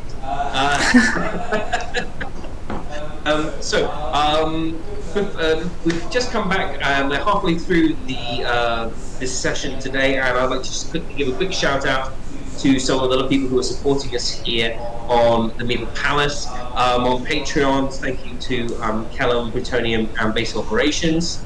And also thank you for Twitch support on that is Plutonium again. Thank you so much for all your support. Add that on with Bob as well. Thank you very much. And Bob as well. Thank you so much. And Bob, our Melamon is one of our supporters as well. So thank you very, very much. And hopefully we can keep working to grow the channel, bring you more lovely content, and keep upgrading so that we can give you a better experience. So thank you very much again for your help. We also have some people, some of our lovely streamers with us also have some things they'd like to share with us. So I'm going to just pass you over to them if they have anything they wish to bring your attention to. Who'd like to go first? Well, I am. It's just Bob. If I could go first, that'd be lovely. Go for it. Yeah. As I said earlier, it's just Bob. I do a little bit of variety streaming as well, as I'm starting to get back into art streams. Like recently, I did a landscape bit where I streamed at 2 a.m, which is pretty crazy. But and I did some nice landscapes. I do put them on my little Designed by Humans page thing. But yeah, I stream irregularly, but sometimes it's a blast time just to listen to some electro swing music and draw and/or play video games. I assume there's like a little link in the chat thing, but thank you. I love being a part of the place. I love being a part of this place, and yeah, hi, see ya. Thanks very much, Paul. Does anybody else have anything you want to share before we move on? Elans, hold your silence or okay. Hold your peace. I'll jump in then. So my stream channel, kitten_SSG. I do variety stuff. I haven't been doing that much lately, but I have been doing kind of like a casual Scream Sunday where I've been playing The Last of Us 2.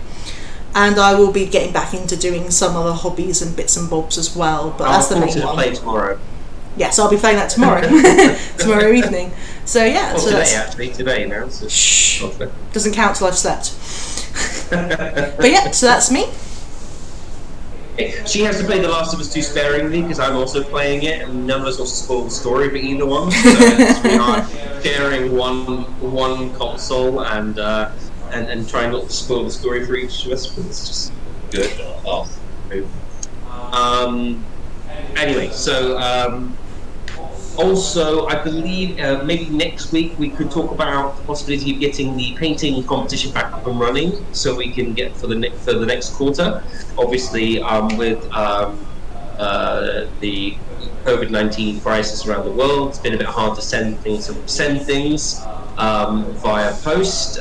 Things get a little bit delayed. We did manage to have one success story so far sent to Azure Dragon. Our first character. If you want to see that, it's on our Instagram page. But we'll be trying to get that back up and running. So we'll do the check the roll, and we'll let you know what the next theme is. The winner of our painting competition does get a prize. I will paint them a model and send them one in a beautifully decorated pot.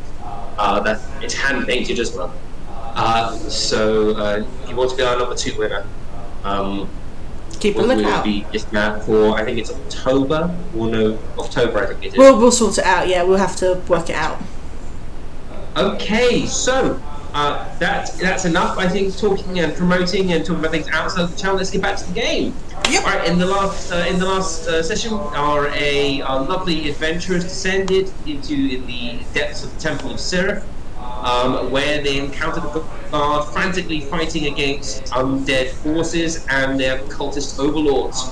Our noble heroes jumped to the attack, unfortunately not in time to save the guard, but they did manage to defeat all of the assailants and restrain one, which they have knocked out, tied up, and restrained. So definitely that one is not moving at any point.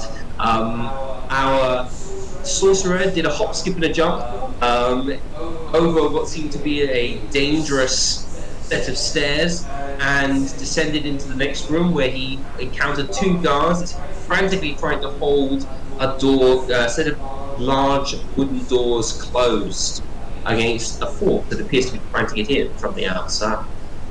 That is where we ended the last part of our stream, and all of us are on our feet, although I believe that DARILE is slightly worse back. And Carol, did you take some damage as well? I did. I am kind of I am looking a bit beaten up. Okay, well, that's where we continue, and you guys, you are standing in what appears to be some sort of atrium chamber. Again, the walls are beautifully lined with marble, and it's simplistic in design, but it is lovingly cared for and crafted. The doors of which you descended through over the arch had a beautiful sort of mural of Seraph, as well as 2 young dragonborns dancing around an image of Aviendahl, the world of Aviendahl. And currently, you are sort of standing around the restrained and bound form of one of these cultists. And we are out of initiative, so it's up to you now. What to do? Okay. Okay, I want to go investigate these stairs closer to see if I can disarm the trap that ZARRIEL almost set off. Okay, do you know about the trap though?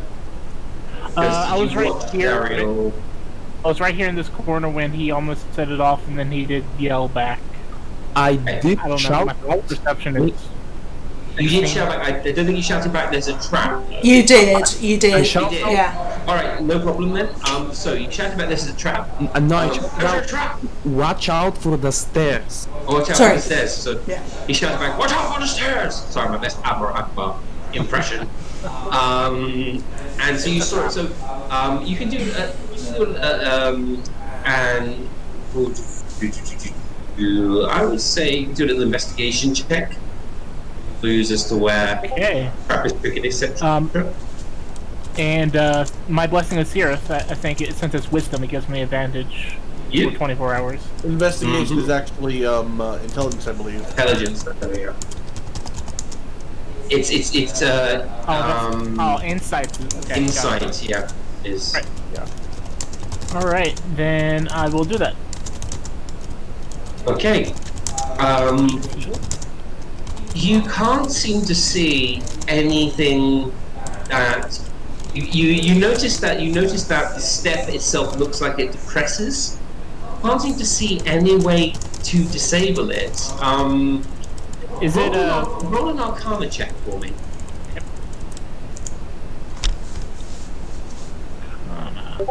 Okay. Yeah. You can't seem to see what exactly triggers it. The step seems to be some part of it, but it's not the whole part of the trap. So can I there's a tell trap if there. it's both steps or just one side of it? I would say in the investigation you can see that both the steps can. Okay. I yell back towards the group. Just jump over this step. It seems to be trapped in some sort of way. Okay, before we move on, does anyone want to do anything else? Because you do have this guy restrained here. What does he have on him per se? Like, a Melmon would just sort of wiggle worm into his clothes and try to figure out what is in his. If he has anything shiny, if he has anything like interesting, like one of his weapons. He's got shiny or weapons. spear on his back, and he's carrying a scimitar in his hand. I'm gonna eat the scimitar. Just grab it from my inventory. Hey, Melon has a scimitar now. He eats the scimitar. And I'm not gonna use it. I'm just gonna have it. Well, he has the scimitar. He takes the scimitar, and it vanishes somewhere. And he has the scimitar. Is it like you holding it, like it's in your mouth or something? No, I basically just I sort of got like a ooze, and it just sort of glumps over it, and just sort of vanishes in like a sort of bubbly sense. Goes into your pocket dimension. Yeah, pretty much. Okay. It's cool. The mythical pocket dimension that girls in anime get to carry giant hammers in. Yeah. All right. Like, So yeah, hammer space. All right. Yeah. I did want to ask one question before we go. Does my magic work on Karen? I'm pretty sure it doesn't. Your magic, does it work on Karen? As a warforged, yes, it does work on him. He still has biological components. Yeah, I do. So I've got like plants. He still has like plant components and things, so you can heal him. He is constructed to be healed by humans in that respect. But like if his armor breaks and stuff, he actually has to be repaired rather than like just integrated with his body, so he actually has to sort of repair. Yeah. All right. Good to know. I don't have any spell slots left, but if anybody wants. Oh, you tease! Yeah. I'm sorry. There are good berries floating around. If anybody wants to share. I don't know who has good berries. I'll have to. I gave everybody some. I gave 2 out to I think everybody except Karen because I thought it wouldn't work on him. Well, I will give a good berry to Karen if she wants one. All right. So I think Xander said that I did have a good berry from the last session. So I've got one left in my own inventory. So what would I need to? What does it give? How does it work? Because it's the first time technically for me using it. It's just you just take it as +4 to your health. It's automatic. Just D4. Okay. Yeah. Not D4, just +4. Oh, +4. Sorry. Okay. Automatic. Nice. Okay. So is there anything else you want to do before you move on? I'm already ahead. As this is happening, can I just keep on moving and we can and be with the guards? Yeah, you can move up to the guards. The guards turn around, turn around and go, "Where'd you come from?" We just killed a few undead. What the hell is happening here? Is anybody hurt? Something's trying to come up from below. We think it's more of these undead. Just they swarmed us from the north, and now we're trying to keep them out. The door's lock is broken. We can't seem to close the doors indefinitely, but it's the only thing that'll hold them back. We might be able to stop reinforcements from making their way in. William, you have to do me an acrobatics check, please. Okay. KENARI is gonna stay back. Okay, I will do that. And stay. Not very. Still pinning, holding down this guy with her foot. She's not really going to say anything. KENARI's not moving yet. Yeah, she's just gonna kind of make a head motion for people to hurry up and follow down the way. Before I say whether you passed or failed, do you want possibly use your card of inspiration to help you out? That would be smart. That is a good idea. I will do that. Okay, I have a +9, so that'd be 12. You don't exactly look graceful, but you land and bypass the step by jumping down. Okay, now what I want to try to do is go over to this door that they said was broken. Can I cast the mending cantrip to try to fix whatever was broken? Ooh, it's a minute. So you can cast the mending cantrip. Casting takes 1 minute. Okay, so alright, so I'll try to fix whatever was broken while they try to hold it back. Okay, so taking 1 minute to do so, and I'm going to go back to the other group while you're doing that, just to let you know. But while you do, you notice that the wooden splinters of the door that's going to be damaged, the parts of the metal fall off, slowly start to regrow. You haven't completed. It doesn't seem to be fully repaired yet, but you're definitely fixing the part of the door. You can see there are about 4 or 5 parts of the door you're going to have to try and repair, as you can only focus on, you can only focus on 1 break at a time, or a single tear at a time. As long as it says in the list, as long as it's no longer than 1 foot in any dimension, you can mend it. Yeah. So it's going to take several. So it's going to take several tries of the mending cantrip to fully repair the door. But you do, yes. Yeah, so you can see that with your efforts, it's starting to hold. And also with ZARRIEL, you're trying to help hold the doors closed. That's what you're doing. No, if they can hold the door, I'm going to quickly. I did hear him hit the floor from the jump, correct? Yes. Well, he ran up towards you, so you basically react. You can tell how you react. Him run up and start hitting the door. My question is, did I hear him jump over? Yeah. Already, Yeah. he wasn't exactly Okay. graceful when he jumped. I'm going to run back, right here, All right. and look at the Dario, and look her in the eyes and just say, pointing at the cultist, the other cultist that's dead at the moment. Can you push him on the stairs, please? Whoa. Okay. ZARRIEL, how do you respond? Are we saying Dariel or Zariel? Sorry. Darryl. Yeah, I can do that for you, she says with a little bit of disdain. And moves the body and And then he's like, what are you doing? I'm gonna say that KENARI, having Dariel come over to try and take the body from her in a weird moment of like prey possessive, does a deep bellowing growl of a warning of maybe don't touch. And when she does that, my eyes go reptilian and red, and I hiss a little bit. Ooh, fight. And then we've just entered a standoff. We're talking about the dead one. Yeah. Not the live one. You did say the cultist, though. Yeah, you did say cultist. Dead cultist. That didn't He did happen. say the dead just one. He kidding. did. He did say the dead one. Okay. I don't know what this is going to accomplish, though. I need to. So wait a minute. 15. Not I had a William. 16. So William's not here William anymore. has 16. Okay, but Nelly does have. So. All right. So while you're doing a Mexican standoff with Daryl at the bottom, Daryl at the top. No, I thought he was coming to move the one that she's standing on. What Daryl She don't- was doing, she misunderstood. So Oh, she okay. came for that one as well. Okay. And so the whole possessive, and Karen has 15 passive as well. Okay, so Karen, I think Karen will probably hear this. Karen, you notice the sound of what sounds to be like a slight whimpering noise to the left of where, maybe a whimpering or whining, maybe crying noise, towards the left-hand side of where Kaori is standing.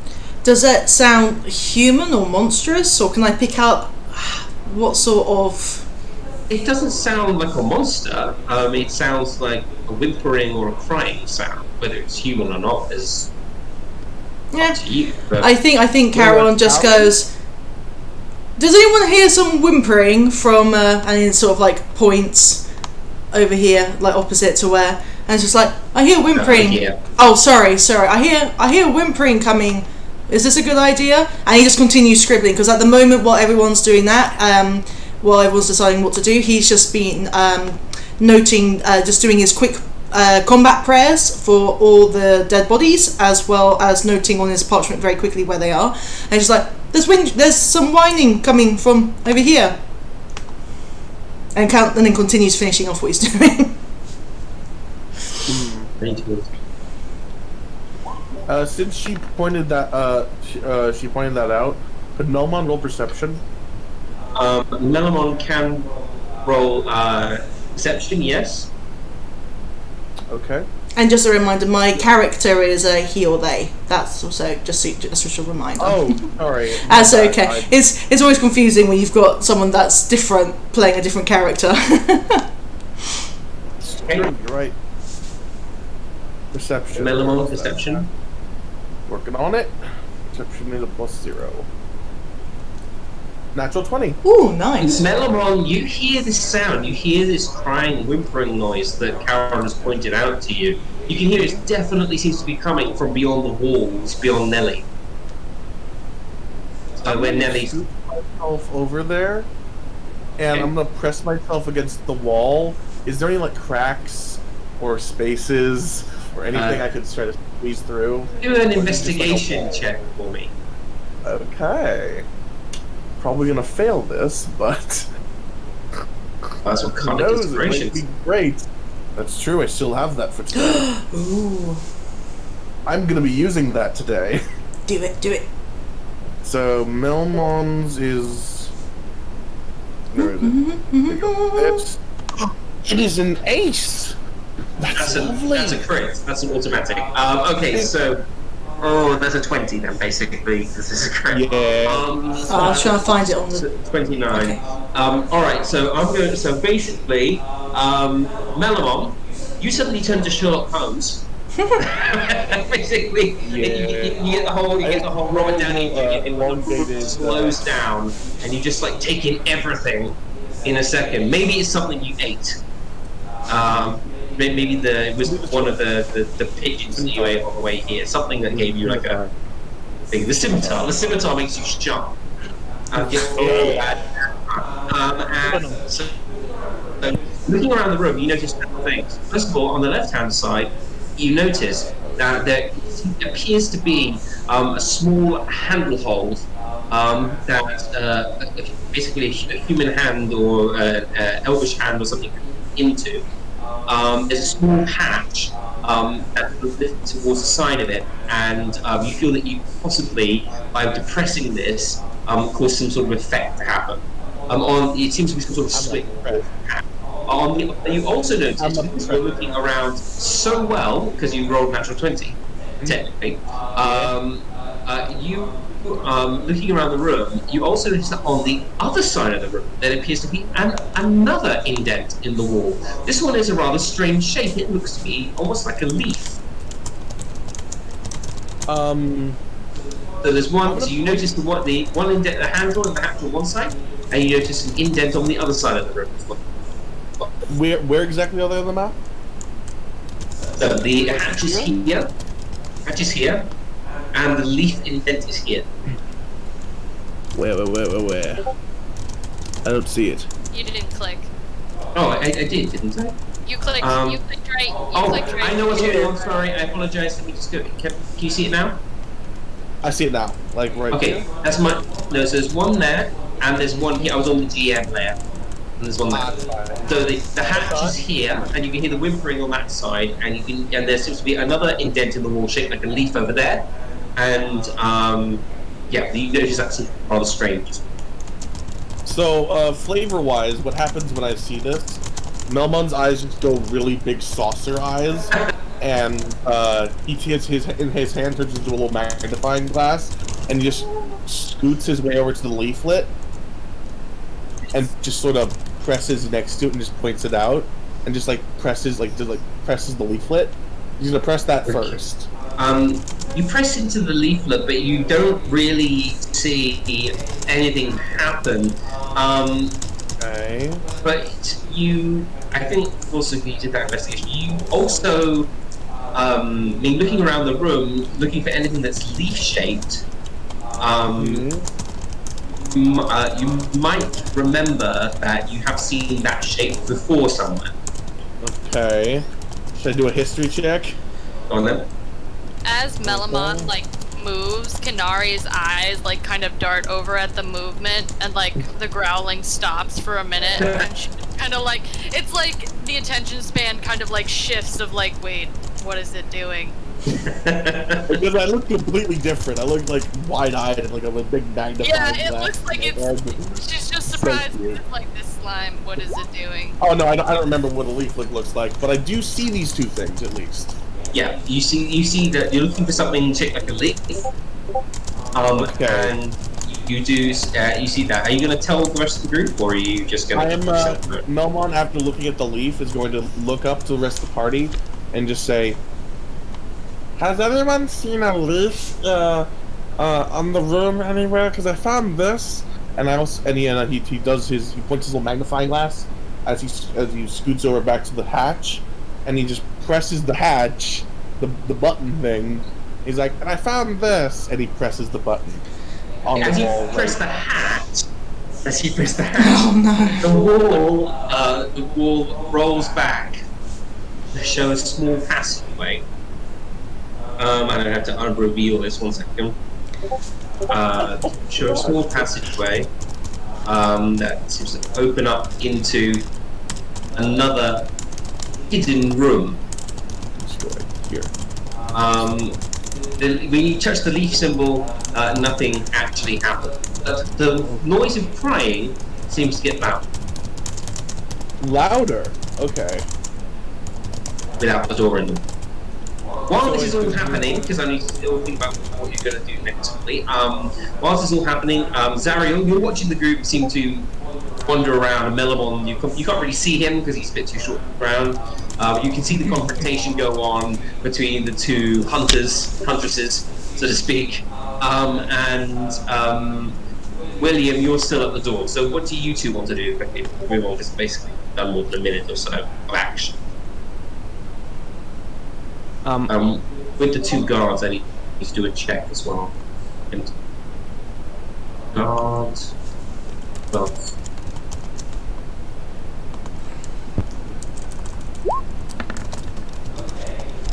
Okay. The guards seem to be pushed back for a moment, and you can see seem to be skeletal hands trying to start to reach through the door towards the guards. One of the guards is smashed by the arm, and is going to do some damage. I yell for help. Rolling dice. So the one guard takes 4 damage. He's basically severe lacerations down one arm, simply bleeding heavily. With a grunt of effort, they push the door back together again, and seem to be holding it again. Would I be able, with my passive perception of 11, would I be able to hear the cry for help? Like, would it echo off the marble wall, or? I'd say, yeah. I'd say yes. So what KENARI is gonna do, hearing the cry, is after like kind of watching Melamon do whatever, she comes back and she just like with her talon, like from her foot to her hand, grabs the rope hauling this dude up, and like walking towards, like chucks him down the stairs before like leaping down them herself. Okay, so the guy, you're throwing him over the stairs or onto the stairs, like kicking him down the stairs? Just kind of like pushing him down the stairs, of like he's unconscious and prone, so he's literally going to just roll head over heels down the stairs. A huge,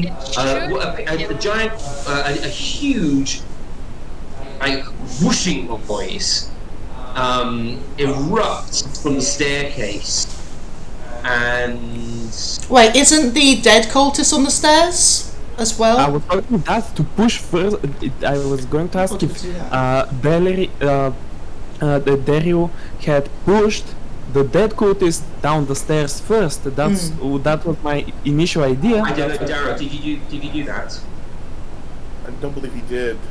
We were going to, but we got confused over okay. which person. So we were actually arguing over the live person. The live cultist only have 1 HP left. Oh no! Okay. He's pushed downstairs. There's a massive, basically crashing noise. The body of the cultist flies back across the room. It's not like turned into powder or anything. It wasn't quite that strong, but you hear a very disturbing cracking noise, and the body of the cultist. KENARI, why? That cultist is gone. No. What happened? What did I do? And KENARI also jumped. So KENARI, you jumped down as you pushed him. So can you please take a dexterity saving throw, please, for me? Yep, I can. Why? Because you triggered it as you jumped. So I need to see if you dexterity, please. Why are you like this, my stupid child? Wait, are you referring to Melmon? No, I'm talking Kenari. Do you happen to have something that could help you? Do you have Card of I do have a card of inspiration. Okay. click and drag? I can't grab it. I can play it for you. That'd be great, because it's not letting me grab it. It's okay. I just make every avatar small again. I'm stealing your card. Okay. Sorry. They won't let me do it otherwise. I'm stealing. Dot. Deal Come on. right. I can even steal it. For some reason. I need to move it. Oh, I've got it now. Here we go. Okay, so you only add 1 to the roll because it's a skill check. So 2. it was the same attack though, so I'm not going to roll the damage again. Kenari, you take 2 damage and get knocked prone. This basically bludgeoning force smashes you back as you try to jump. Is the hammer? So I take 2 You points take of 2 points of damage. bludgeoning damage and are knocked prone, so you're knocked down on your back. Okay, yeah, because I took. Well, he jumped at the same time as she pushed him and then jumped. There's not enough time for the trap to be reset twice, No. so I had to do it at the same time. No, that's fine. I'm just trying to make sure I have the right HP because I took a berry way back before we went down the stairs. So Which is I'm 4 at HP 8. plus. So yeah, so I went from being at 10 down to 8. So but I'm still That's on the correct. ground. Okay, yeah, but you're on the ground. Cool. You can get back Karma. up again. You freaking deserved it, Kenari. You watch Kenari push You the cultist absolute dick. up the stairs.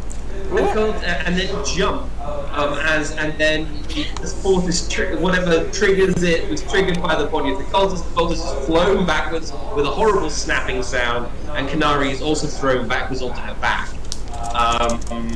That's basically what you see. Yeah. So where do I land? Right about here. Yeah, you would. It's not throwing you back like massively. So you tried to pick up down there, so you just get knocked prone. So yeah, you're there. You're at the top of the stairs. I murder. What a fucking idiot! I use mage hand, take 1 good berry, and put it. Basically, try to put it in her mouth. I don't wait to see if I succeed. When it reaches her, I turn around and go to her cards. Can you reach me from this far though? Yeah, 10 feet. You have to throw it up the stairs. I You need to use. come out. I said I'll I use catch it and put it in her mouth. I use a mage hand, not myself. Mage hand. Oh, Okay, I love okay, it. okay, that's what I was trying to figure out. I was like, Yeah, what was the part? I heard Okay. that. I did not, so. Okay. Mage hand does not get affected by this, you notice. And floats up and places Harry and Harry's as she lies on the floor. Just like internally growling at both like the sheer embarrassment, but also just the raging anger of like Yeah. of this stupid trap. While this is happening, William, what are you doing? I want to keep focusing on the mending. If it looks like it can hold, I want to try to help the door. Okay, so you're going to cast Mending again. Alright, so that's definitely. So you can see the door is looking in better shape. It's not fixed enough to be locked, though, at the moment. It seems the lock is still broken. Okay, free action to yell for assistance. Yep. You can yell for assistance, that's fine. I need Zara, help what in are you here. doing? I think Caron is going to be like, I think we need to deal with the doors first. And he's going to start making his way over, and then he's going to...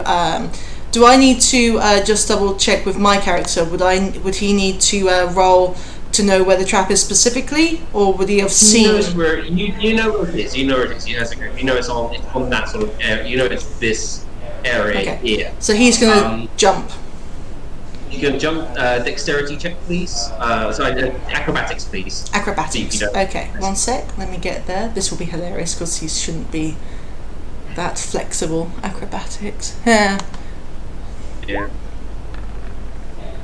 You land on the other side unharmed. What would happen? Heck, landing. And he just turns around and KENARI sees this big lumbering guy just jump past. slightly rusty sound as he moves his body, very clunky, and he just sort of turns around, and his weird sort of, almost like the Iron Giant sort of jaw, that kind of look, sort of tries to sort of give this weird smile at you guys, and he just sort of carries on walking normally, and goes over to help his secret competitor, William. They're so precious. They're so precious. Question. Yes. Would I have noticed the whole trap? It's like the whole falling backwards with our dragonborn companion. I would have noticed that, right? Or am I just not I think that you are still pretty highly perceptive. I mean, this is all kind of happening at the same time, more or less. So, yeah, I'd say you probably saw all of this happening. You know that there's some sort of problem or trap there. You don't know exactly what it is. You just know there's a bludgeoning force. You open the door. You open the door, and you're standing over there. Standing in the doorway, essentially. Did you? I can't remember whether you said you did another. You did your investigation check, didn't you? And found the two indents. Yes, I did. Okay, all right, cool. Okay, but you history check failed. My history check was a 2. Yeah. My other 2 checks were crits. Yeah. What I want to know is, would danger sense apply for this trap? Danger sense. Well, I mean, you would know. Wait, no, I don't have that yet. I'm not level 2. Oh my god! Stop teasing yourself. Stop jumping ahead. You're right. I don't have it yet because I'm not level 2 yet. Oh my choice. Soon. Anyways, sorry, Level 2 that's precious. not a question soon. I should ask then. Cameron looks to you and he goes, "What can I help you with? There seems to be something big on the other side." Down on the floor, yeah. So you're down there. I just sort of I point my a globule hand toward into the doorway that I opened, and I was like, "Wanna go?" Karen's down the stairs now. Karen. No. I'm with William. Cameron turns to William and says, "What can I help you with?" Oh, I thought you were sorry with me. Okay, no. Well, Nellie's standing next to Melmont. She's like, "Sure." If you want. Splitting off the party. Yeah. William would say to his fellow cleric, "If we can just hold this door, I can mend it to where I can lock it. Just we need to hold it from these beasts." Okay, I'm going to say that's another minute and a half. So I'm going to do another check. Okay, so Oh, sorry, wrong thing. I need to do the guard strength now. I'm already there helping. But then I have to roll it with +10 because I've got William and Thingamy helping. So yeah, the doors still remain shut. They're being banged at, crashed at. But while you're helping, the doors are remaining closed. KENARI will. William can cast bending again if he wants. A minute's passed. Okay, I will do that. Alright, the door's starting to look in much better shape. It's not quite. It's still not completely fixed yet. It seems to be holding though. However, oh no, I don't let me just check one more thing.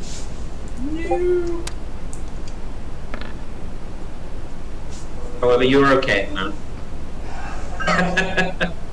What, a high number was a good thing? Yeah, that's a good thing for you guys. Low nothing to worry about. I wish I had my DM screen. I could just roll this. Didn't know what I was rolling. Okay, so quickly, while that's all happening, I need to know, Kaori, what are you doing? Okay. So when KENARI flies back up here injured, Kaori will grab her by the shoulder and help sit her upright and say, Yeah. "Well, maybe we should go down this other path first. We're here. By the way, what exactly is the trap on the stairs?" I can't tell you because none of you have done the right check to know. But it seems to be some sort of bludgeoning force trap that seems to be triggered when you pass a certain point. Alright. Not you can tell much more than that. The stairs seem to be part of it, but Can I do an arcane check on that? yes, you can. KENARI just kind of like Ooh, sweet.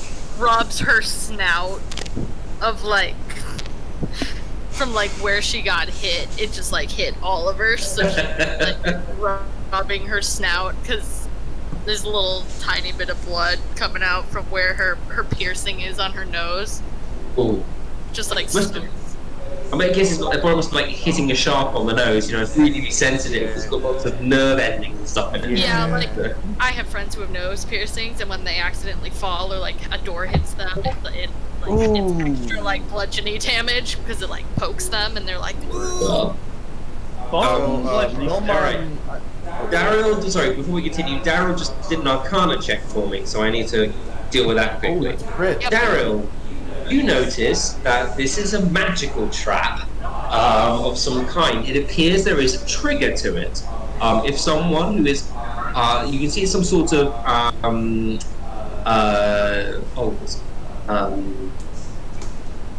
what's the shielding magic called? I don't know if you remember what it's called.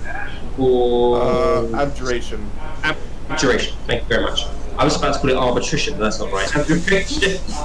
It seems to be of the abjuration school, it's some sort of ward or repellent force. And what you can see is that there is a trigger of some kind that would allow a person to pass by without danger. With a 23, I'm going to say that you would probably think that logically, people who work here must be able to get to and from their work post without getting hit. And so you're looking for something magical that is tied to another person who works here, lives here. So you notice a line of magic tying the leaf-shaped emblem on the guard's chest armor to the staircase. It's like a little You reach over and you can remove the leaf-shaped emblem from the armor. She will do that nonchalant, and we'll just walk past the two and move across the barrier. Nothing happens. And then she turns around and looks back to them and says, "What happened?" Oh God, I love that. Oh, that's She is neutral evil. Nari just out this rumbling like I'm so gonna kill you. I already didn't like you and now I really do.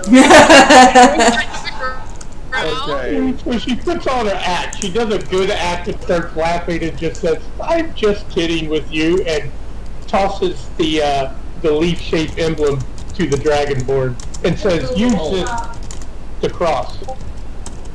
Before anything else happens, I would like to give one of my good berries that I had from previous. I haven't used any of mine to the dragonborn, so that she can heal up a bit. Oh, someone's already given me one. She's already ending on full health. She got. I'm back on my feet, angry as ever.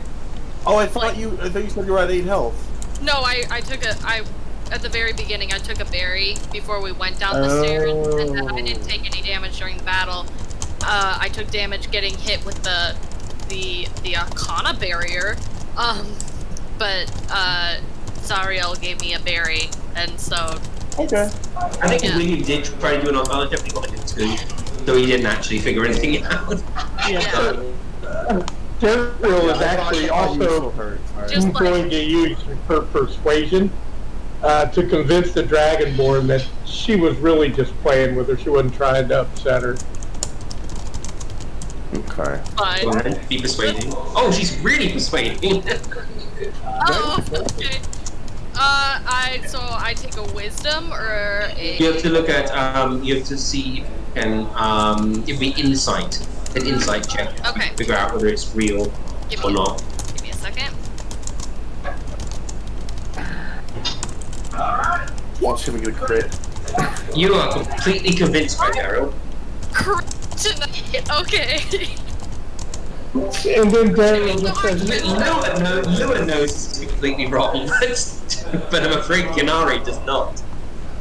So so Kenari, Daryl just says, use this, it will allow you to pass through unharmed. she immediately hands it off to Cowrie, and it's just like, I'm staying here. Like, just, she gets up and she moves away and goes to join Nelly and Melamont, or like goes to figure out where they've moved to. Like, she is done with this trap. It has humiliated her once. She is not doing that again. And Daryl, are you down in the other room? Dragonborn pride. Daryl, so Kellum, did you walk downstairs? So you should be in the other room now, yeah? I am, I'm going to move myself. Okay.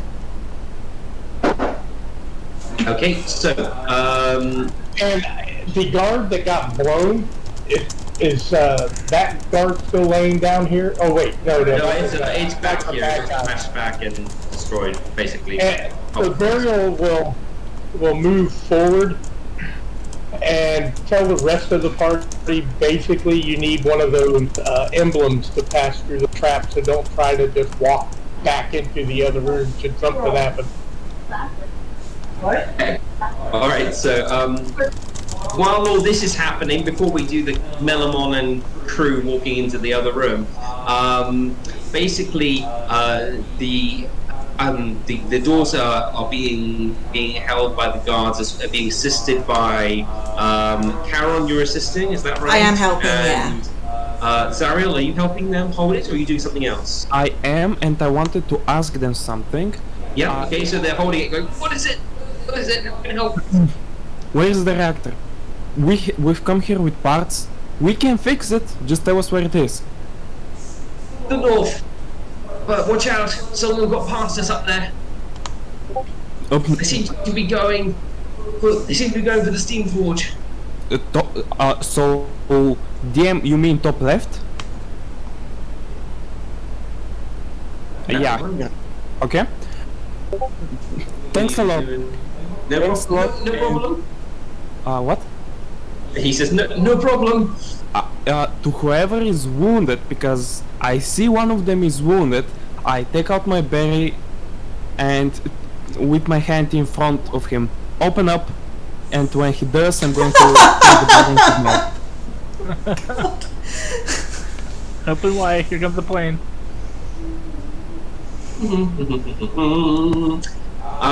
You start to hear a groaning noise coming from the passage to the north. As he gestures, oh god, I can't believe I have to do this now. As he gestures, here's the right one. 3 lumbering, lurching. Actually, no, it's 4 lumbering, lurching figures. Second, add one more at list. Yeah. Copy paste. Oh, yours. 4 lumbering, lurching figures, attracted by the noise of the banging and crashing door, make their way slowly out of the passageway towards you. I don't see them, I don't think. I wish to turn I can out. see them. Yeah? Slowly, you can see the first one start to lurch its way out of the corridor. I want to spend as much time as I can trying to mend this door just to try to see if I can fix this lock. Yeah, you can cast mending all the time. Yep. Yeah, I will do that because we don't want to have to face them and what is ever behind this. Can door. I use my Cardic Inspiration to help William with his mending You can gadget? just no. No, I didn't think you so. You can't make mending more powerful just by doing that. Yeah. Yep. So the door seems to be in much better shape. It does appear to be. It still needs to be a little bit further repaired before they can lock the door. The final, the final latch needs to be repaired, and then once you've done that, the door will be repaired, and you'll be able to lock it. Okay. While that's happening, hold them off. I turn around to Karen. Big guy, let's do this, and report to Darius. Oh, nice. That's awesome. Okay, I need you to roll. We need this to go into initiative order. Yeah. All of us? Or just those guys? Yeah.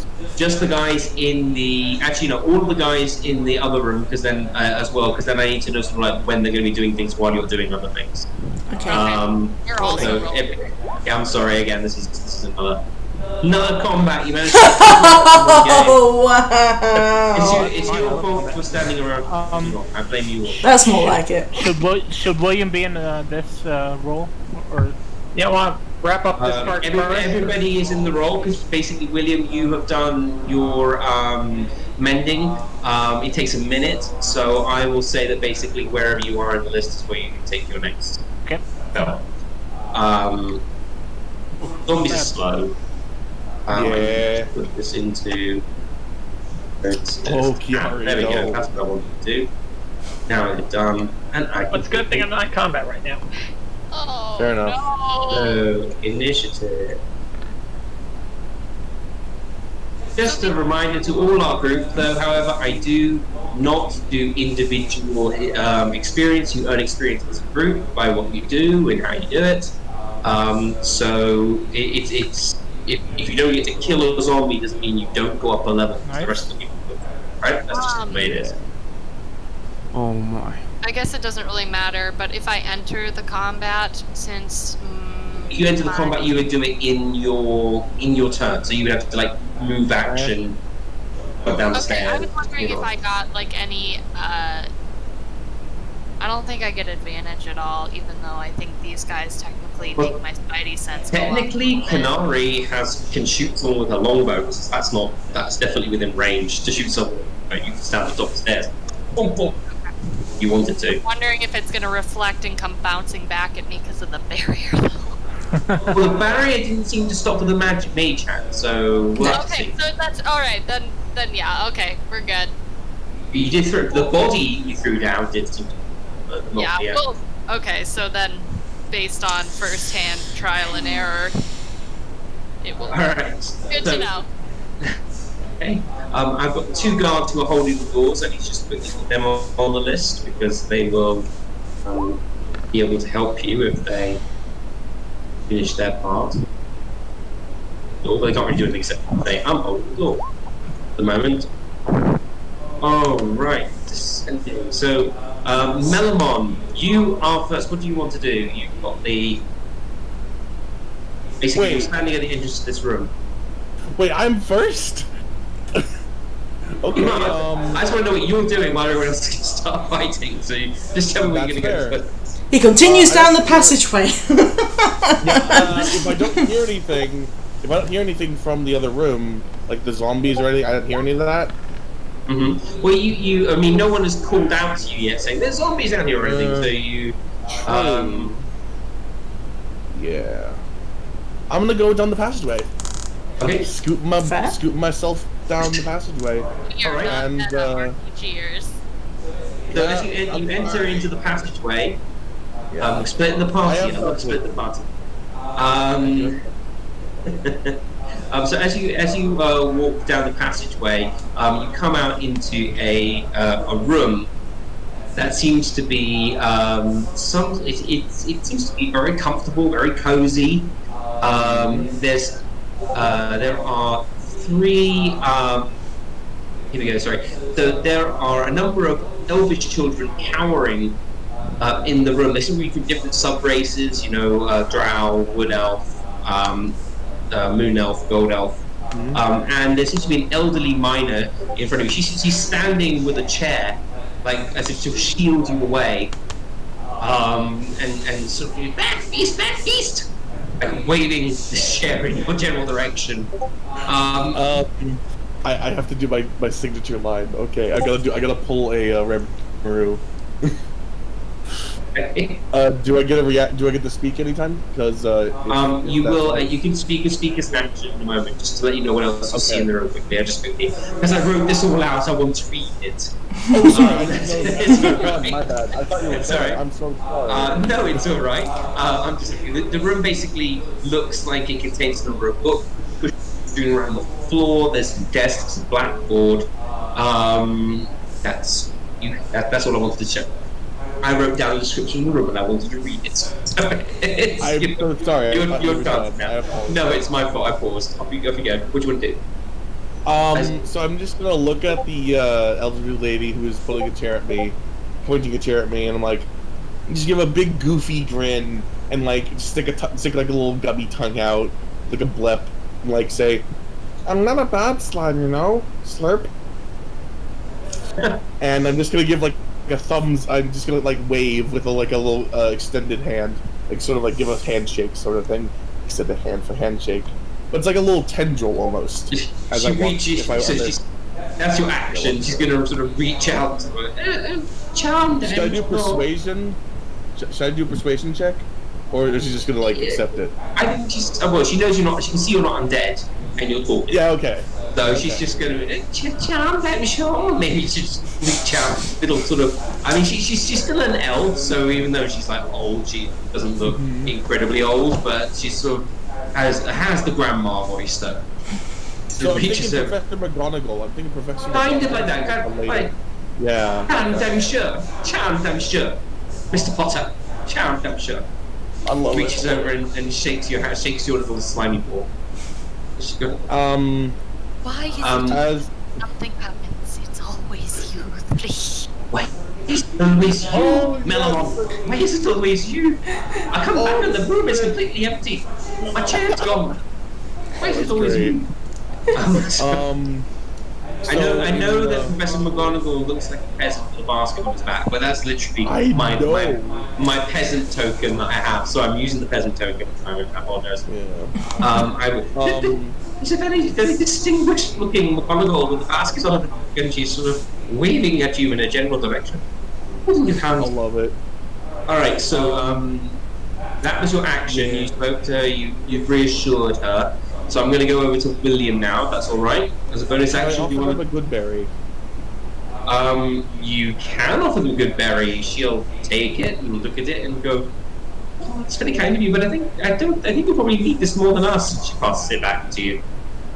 It sort of sinks back into my hand, and I. Thank you. You just it. Okay. All right, William, you're up. All right, William will try to finish off mending off this locking mechanism so we can. Okay, let me just not have. I'm just gonna check whether one thing quickly. As long as it's not a nat 20, you're fine. Yes, perfect. The door is. You see, basically, you get the door seems to repair itself, and the last bits of wood are replaced. The metal seems to have regrown or jumped up from the floor and reattached itself. The door seems to be in perfect condition. It just needs to be locked. Now. Okay, is that a free action or a bonus action? Say you're interacting with something, so as a bonus action, you probably reach over and push the latch. Okay, yep, I will lock that door then. It is now locked. You can hear the frustrated pounding of skeletal fists from the other room, but it appears the door is holding it for the time being. And with my movement, I will just step back and ready myself for battle. Hey, KENARI, you're up. And my. Oh, sorry. It's in my turn. Okay. KENARI, you're up. Since nobody shouted, and I'm assuming the undead haven't been making a whole lot of noise as they're working their way in through the chamber. We know more than the banging of the door. Okay, but I can't hear that. My perception is too low, I'm assuming.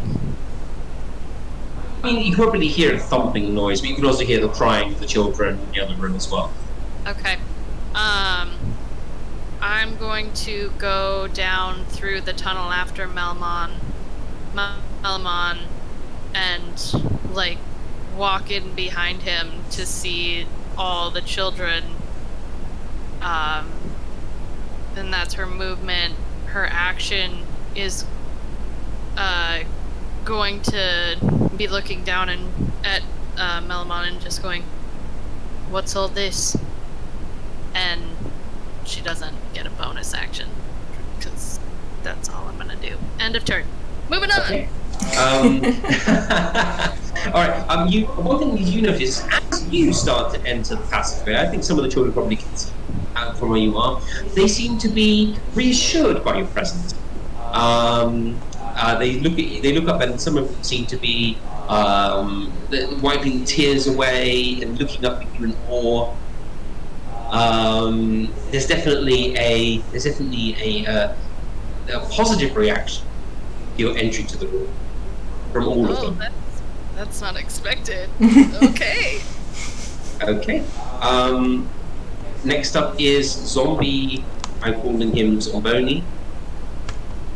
It's Tim. Okay, so Zombie's gonna come and he doesn't get to. Zomboni? Does he drive a Zamboni? I don't know if he knows what a Zamboni is, but he's definitely loving the name. I just did it. Alright. Alright. Mute myself now. You could drive a Zamboni, maybe there's like a sort of cross-parallel dimension where the living version drives a Zamboni, and it's like and part of his like psyche managed to make its way this universe where just that's how he thinks himself. I like it. I think this could definitely be his backstory on Boney. Sorry, I get to have so much fun with this. 5, 10, 15. 5, 10, 15. So, yep, he's there. So he's gonna lurch and he's gonna attack hard in the back. I think that's my space. You're standing in there. Sorry. I think I was there. So sorry, I must have moved you on stage. I was in the two spaces. 5, 10, 15. Yeah, that's as far as I can go. Okay, so I'm sorry, ZARRIEL. Zombie attack. Slam.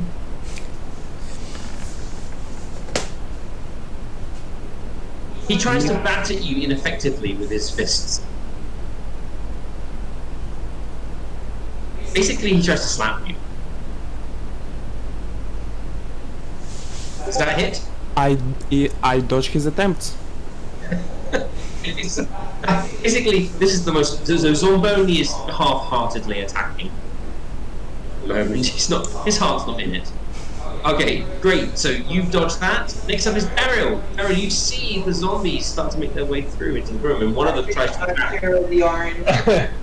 Daryl, being still hurt, is going to backtrack. I thought there were a couple you guys already.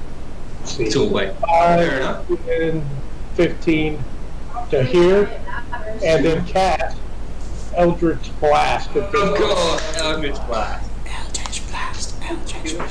Eldritch Blast. Plus 4, is that right? It is plus 4. I was just saying that. Okay, so that's a hit. Zombies don't move very fast. No, and that does 1 damage. Like it, but all I was getting. The 1d10 damage. Correct. 6 damage. Alright, so 6 damage. You blast him back. A massive chunk of meat is taken out of his shoulder. Is it this one here or this one over here? You were correct with the first one. The first one. Alright, so a massive chunk of meat is taken out of his shoulder. He staggers. It looks over at you, dead eyes like a fish's, like just like I don't know. I'm getting my metaphors are getting all mixed up now. He looks up at you with eyes like eyes that are dead, and he starts to lurch towards you in your direction. She will shout zombies and end her turn. Okay, everyone hears the shout, zombies! Sorry, I didn't mean to make you sound like She probably is. Okay.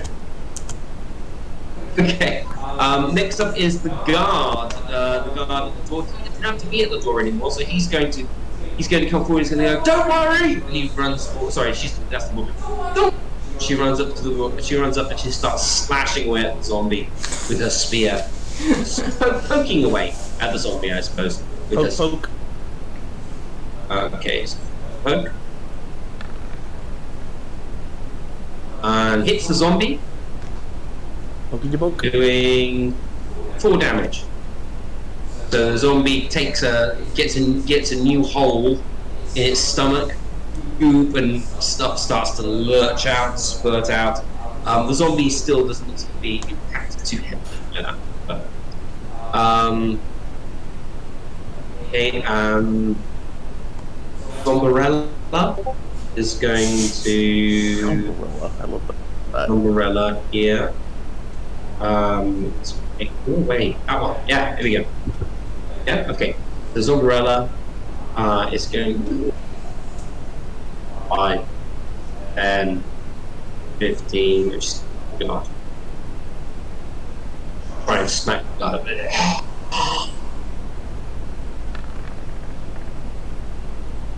13. It bounces off his kite shield, her kite shield, as she pushes the zombie back. Next one is another zombie. All my zombies are doing like at the same time. That's really weird. Okay, this one's going to lurch towards you, Daryl, because you attacked it. And that's its turn. And the other zombie is going to go probably towards the nearest meat source. 4, 5, 10, 8. Go. And it's going to try and attack the guard as well. The guard is definitely not long for this world unless anyone helps him. This one's a him. No, this one's a her. Damn it! I've got to get different tokens for my guards. That's a hit. And that is 5 damage to the guard. The guard rocks back. Massive, seems to be like a heavy snapping sound as something within the arm of the guards maybe break or suffocate him. Maybe it's a popping noise. The guard shrieks and like holds up and sort of like reinforces her shield by allowing her spear to fall to the ground. Pushes all her like pressure behind the shield with her other arm, trying to hold off the zombies to keep you guys protected. Next up is the other guard. This guard is going to move around 5, 10, 15, 20. Try and take the other guard in a pincer movement, the other zombie in a pincer movement. The guard gets advantage on this attack. Attacks here. And misses. Oh God! Why? He launches an attack, but he seems too frightened of the zombie. Stuttering, his hands are shaking, and he misses. Next up is Nelly. So Nelly's with you guys. So all I'm going to do is Nelly's just going to be following you in. Just where are you going? And that's. Oh, the children are safe. Dario, you're up. It's with a Z, but okay. So I said Zariel. Zariel. I took Dario, no worries. Sorry, I'm missing this. Okay. This is unnerving, to say the least. First, I'm moving here, past this one, still keeping in its range, so it won't get attacked. Just a second.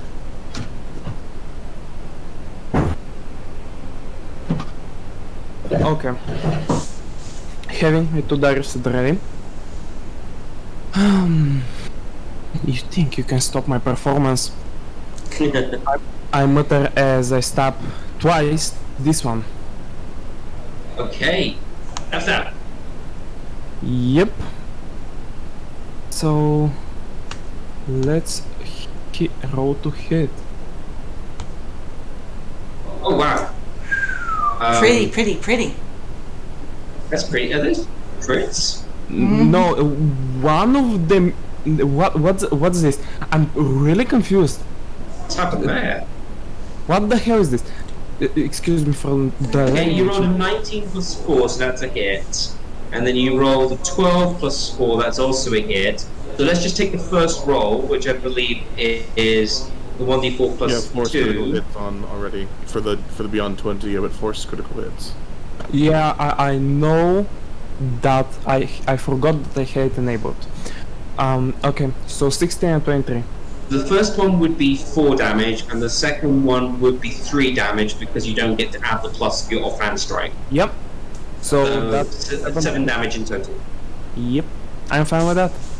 Okay, great. So Go. you can see that you basically lacerate the zombie.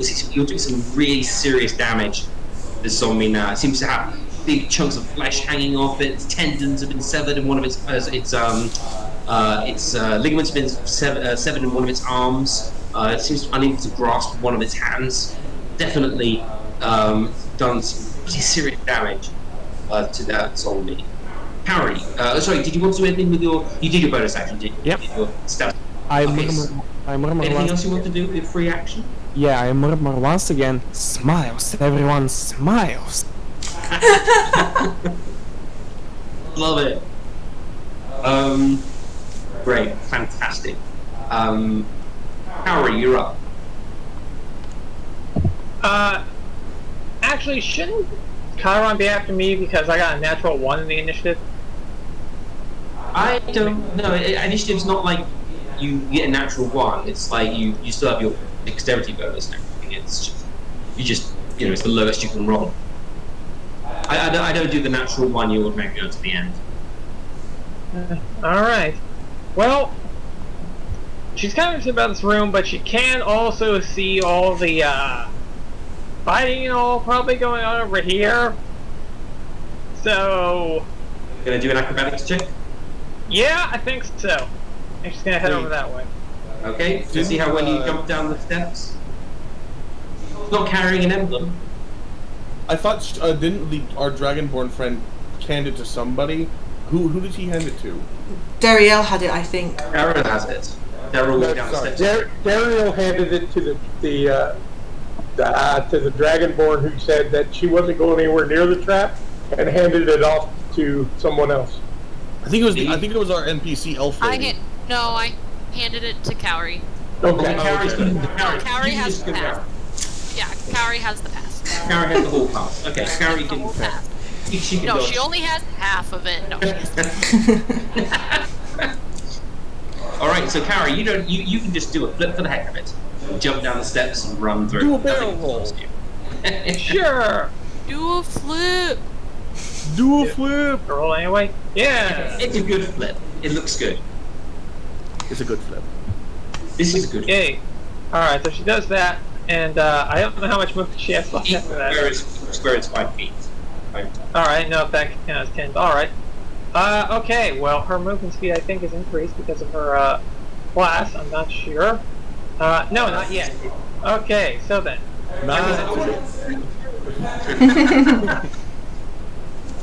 I'm bored. I'll take it. You can go up here and start assaulting this one, and go. will. Okay. Yes. All right. Let's begin slaughtering all of them. The first attack is a hit. Sorry, it is a hit. Yeah, Alright. the armor class is super low. They're zombies. 7 damage. And are you doing your second strike with your offhand? Yep. If he's still up, do it. That's a hit. All right. And another 6. Okay, that's 13. That's in one blow. So yeah, I need to con check for my monster. Boy. Lovely. Zombies do have quite good bomb though. Which it fails, which means I need to roll a 1d10. Love. Love this music, by the way. What does this look like? She sees all the zombies over here. She flips downstairs, runs over, and just does like a 2-foot bicycle kick right into his chest, and it collapses. You hear a grisly crunching noise as though the zombie seems to be you break something essential inside the zombie. It flops to the ground and twitches a few times before slipping and going still. I love critical hit rolls. I really do. I love They're the best. of the what's it called? The Death table? yeah, that's it. Massive damage table. System shock. You're welcome, by the way. There's a sign that says 9.0. Carrie's like, you having trouble with that? Sorry. So Carrie's like, go on then. All right. Is that's Carrie done? I believe, unless she can move a bit further. I can't remember. 30 feet at the moment, isn't it? For you.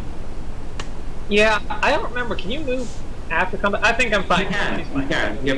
If you have anything extra, you can really. All right. So Carol, you're up. Okay, so out of the... I know there's definitely 2 that have been slightly damaged. Which of the 2 zombies have been damaged? The one zombie that was... The 2 zombies that were damaged, one was the one Cowrie attacked and killed. Or re-killed. And then the other one which has been damaged is the one that Zariel and the guard did some damage to. This one here. So that one. And then where's the second one? It's dead. It's dead, Jim. No, I thought it was one of these. Nope. That was... Oh, okay. Alright, so I will use Toll the Dead cantrip on this one that's been already injured. Love it. Hang on a sec. Let me click on it. Okay, Toll the Dead. It's already been injured, so... Yep. It's a wisdom check I have to take, isn't it? Yep, I just want to press the thing because I like pressing the thing. Pressing the thing's fun. And... oh, no. So it's a wisdom That's a check. D8, actually. That's a D8. You need to roll a D12, darling. Can you roll a D12, please? Yeah, sure. Sorry. There we go. At least it's not a 1 anymore. I think it's because I did it on the standard. Alright, so 2 damage. Let's see if the zombie actually takes the damage. It's a wisdom check.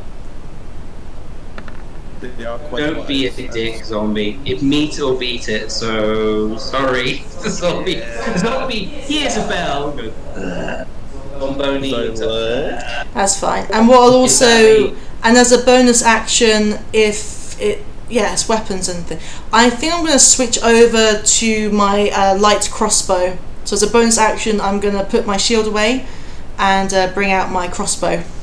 Yeah, we need to find a way of integrating the crossbow into Mum, like the shotgun that the shotgun Ruby has. Yeah. Just make completely Ruby. Yeah, she's got a shotgun. You And can fit a shotgun in I'm also going to move. I'm going to move 5, 10, 15. That's 15. Oh no, 15, 16. I think that should be all right. I think I'll move there. And I'll end my turn. I have a shotgun. Just a shotgun in the scythe. I love that. This is my boots. Oh, I did. I gotta tell you a story after this. You don't got one. I'll throw it off if you don't watch it. If that's Caron's move, I believe it's Melamon now who gets to go. I heard zombies were yelled or for help or something, right? Zombies were held. Zombies. I'm going to immediately just sort of hop around, like to the opposite direction of facing away from the lady, and just look to put on my serious face, and I'm gonna just say, "Stay here," and like put my gooey hand up in like a little pop, like a stop, like a stay here sort of motion. And I'm gonna make my way back over to the group as quickly as like my little legs will allow me, my little scooty boots will allow me. I think that's 1, 2, 3, 4, 5, 6. That's 30. And you can run it. I'm a dash. Yeah, probably dash. 1. Ooh, it's gonna take an acrobatics check. I'm a real insight to see, like, history to see if I remember that this exists. Because I don't. I think I remember. You remember it. You remember the body flying back.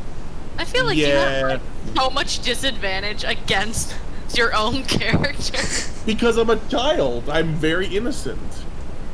Acrobatics. No, that's not good, and I don't have my card anymore. It's not good. That is not good. Okay, Melamon. Shoot. You get smashed back for 8 points of damage. Oh my jeez! Could have been worse. Okay. It could have been very worse. Let me just check if the Regenerative Ooze is a bonus action. Hold on. This can insecure people. Try to move down. Bonus action. You have to use all your move dashing, and part of going down. My move. Yeah. I used my action. I don't have my action anymore because I tried moving, and I got pushed again. And I have my movement is already used. You have your bonus berry. actions. I do have a good. I'm gonna try to eat that good berry as a bonus action if that's possible. Go on then. Go on. You can eat the bonus berry, but you can eat your bonus berry. I can eat a bonus berry. I love that bonus. I'll eat that. Now I know I needed the bonus berry. Bonus 4 hit points. Bonus berry. Sorry. And Kenari's probably sitting there going. Oh man. At least I think I'm on my ass. I can't see. I'm way over in the corner. There's no way I can see it. No. This is what you hear. This is what you hear. It was like, I'm coming. Boom. The big gust of wind. And I just went like splat. Just a swoosh noise. As Just I just get cut imagine off. this dragonborn just kind of like, not like it's face palming as best as a dragonborn can go. Like, Floor palming. Yeah. Great. Yeah. Now palming. Yeah. Kellum. That hurt a lot, my god. That was half. Oh my god. That's exactly it. Sorry, I love it. Alright.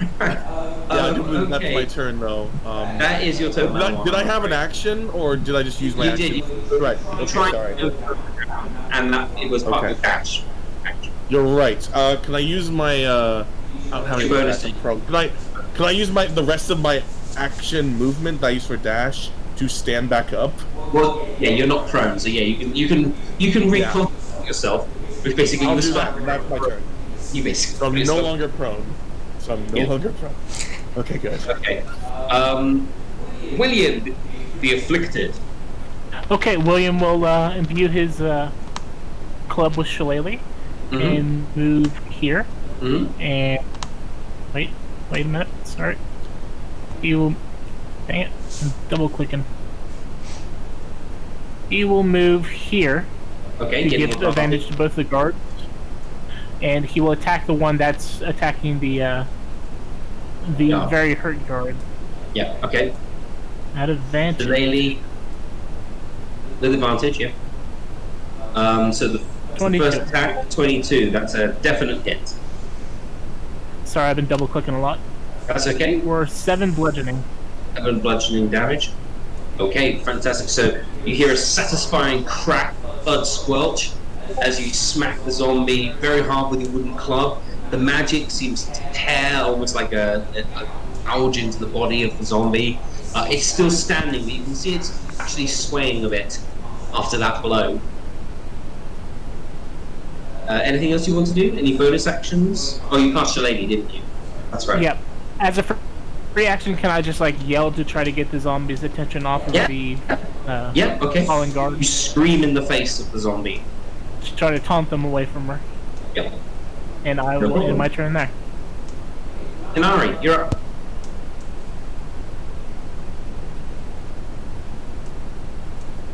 Kenari's turn. Oh, sorry, I didn't even realize. Okay. Kenari's going to step a little further into the room, and she's going to count how many children there are, and she's going to just kind of take in the room for what it is, as like a safe hiding room, and look and see if there's any indication of another exit or anything like that. So probably an investigation check? Do an investigation check. Okay, let me... I love how we've split. Just completely unaware of like what's going on down that way, thinking the slime has just like run out just for funsies. To like just... Her perception is so low. It's How did you do with your investigation? I'm rolling it now. Investigation. Wow. They are crap rolls tonight. Alright. While you're looking around the room, the elderly elf who's looking at you, says, "What exactly are you doing?" To Says make you, a long yeah. story short, we are here to replace something that keeps your what is it called? DM? The towers? The forge, that's what it's called, okay. We're here to replace the forge. But it looks like we have a bit of a situation on our hands. What's the situation? You've got to get those parts to the engine room as soon as possible. Do you know where the engine room is? Yes, it's to the north. Come this way. Okay. And I'm going to, like, follow her. Okay, she walks towards the, Ooh, do I have enough movement left to do that? You walked into the room. Yeah, I'd say you can. Okay. I'll let you walk. Okay.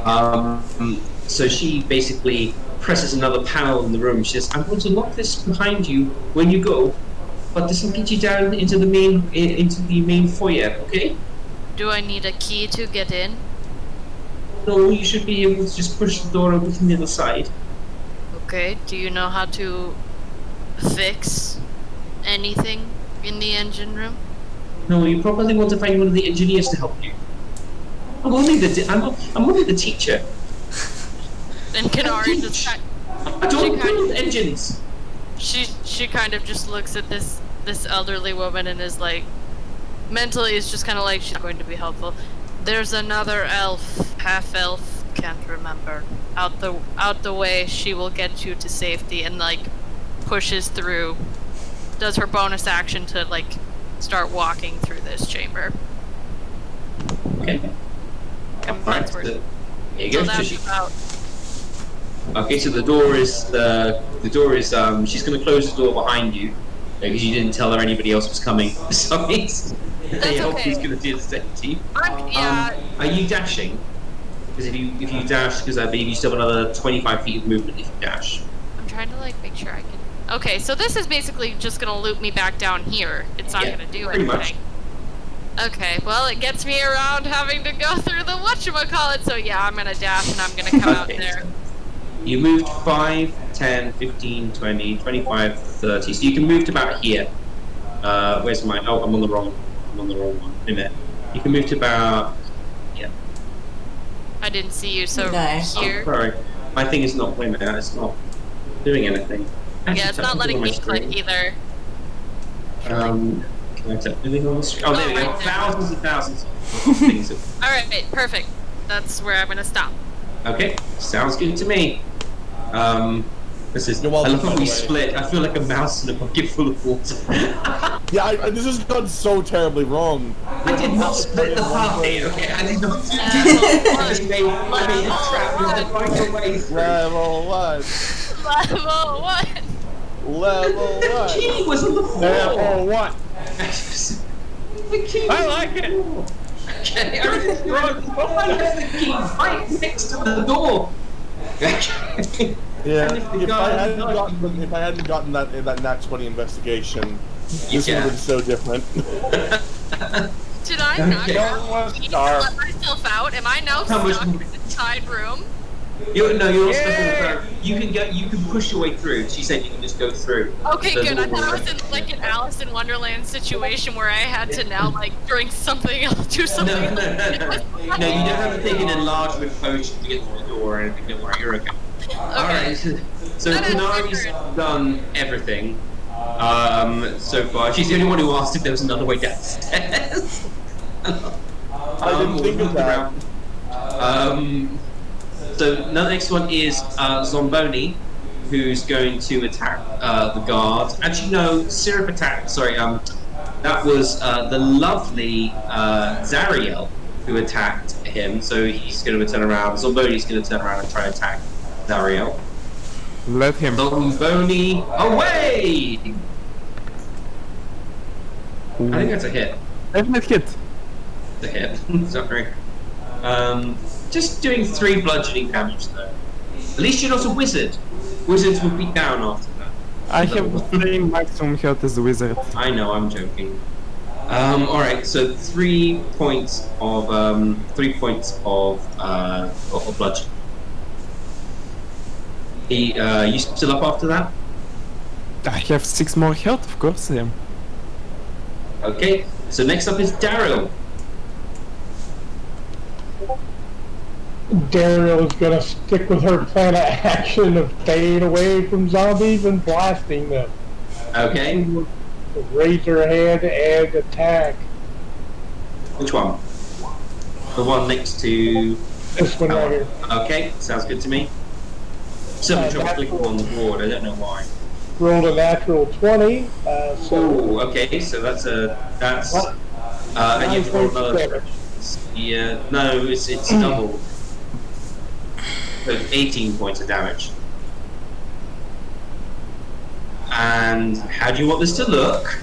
The beam is just going to shoot from my hand and strike her in the chest and just kind of eat her away around the edges of the beam until she implodes.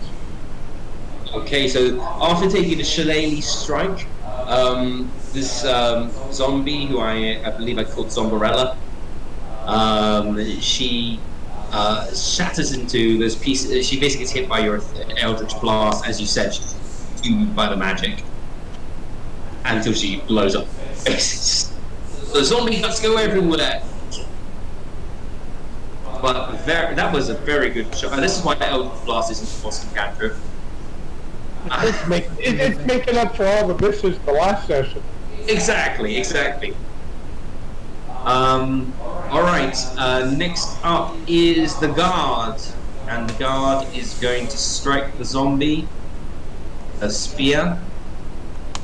Ghoul, the guard. So, the guard is going to bite the zombie. She has advantage on the strike, because so she hits. Doing a lovely 2 points of piercing. Alright, so there's 2 points. So she pokes another small hole with her spear. Spear's not the best weapon to fight zombies with, really. Basically turning this guy into an Oricana. Corina. As the zombie moans, it whistles through it. Okay, so that is all the guard can do, and that means the other zombie is going to attack Will, because I believe this zombie would have been distracted well, unless it's going to take a good wisdom check. Yeah, it hears your yells, and it turns to attack you, Will. Okay. Bring it. You. I can take it. Slam? Zombie slam? For a nat 20. Oof, yeah. I may be able to take it. I don't know. 9 points of bludgeoning damage. Oof. Yeah. Yep. I'm still up, but that is definitely more than half of my health. But luckily, it didn't take you under to the point where you had to take terrible damage. Oh, okay. So you take a nasty 9 points of bludgeoning damage. The zombie seems to be very intent on harming you now. You called your attention to it, but luckily, because you did that, the other guard is now able to take advantage and strikes at the zombie that's attacking his friend. He has advantage on that roll. Yes. Hitting. Do 6 piercing damage on that one. So we can. Yep, good enough. All right. So the first spear attack did nothing, but that managed to distract him enough that this spear attack from the second guard, he manages to pull himself together. Pointing his spears, stabs the zombie in the back of the neck, leaving only one zombie to fight. Guys, Zombarella be like this. Actually, yeah, I didn't give this one a name, so I'll have to give this one a name. Why don't you go back to Zombini? No. Zombo. Used to be a clown in a previous life. Dombo. Let's roll. All right. Next up is Nelly, and I believe Nelly, you told her so. She comes in, and the lovely Scorby say, "Help us out, we need to leave." And so what Nelly is going to do is she's going to take the people sort of like down here, and she's going to start trying to take them out of the temple because of these KENARI left. Yeah. Okay, ZARRIEL, you're up. From ZARRIEL. I'm going to move to get advantage. Okay. So I can flank it. Mm-hmm.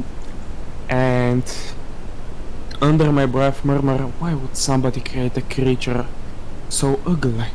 And stab it. Okay, so the first dagger hits, doing 5 points of damage. The second dagger hits, doing 3 points of damage because it had to take off the cleat. Yep. So that is so it's 8 points of damage in one blow. That's pretty good. So you definitely you can. I mean, you basically go to town on this guy, carving chunks of flesh from his body, tearing his limbs aside, cutting off fingers, and really going to town on this zombie. It seems to be taking some serious damage from ZARRIEL. It's not quite out, but you seem to be reeling from the blows. Next up is Kaori. All right. The combat musician, man. Is there just the one zombie left? Just the one zombie left. Let's get quickly change the combat music. Haven't done it the entire time, but why not? For the finale.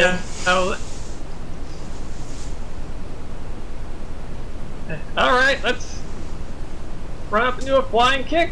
She's gonna try to do an unarmed strike. 18. That's a hit. And 5 damage. Is that enough? Yep. Are you doing with the offhand? Yeah, I'll do the offhand one too if I have to. 23. And 6 more. 11 total. Okay, 11. I have to take a con check for that. Second. Zombie takes a con check.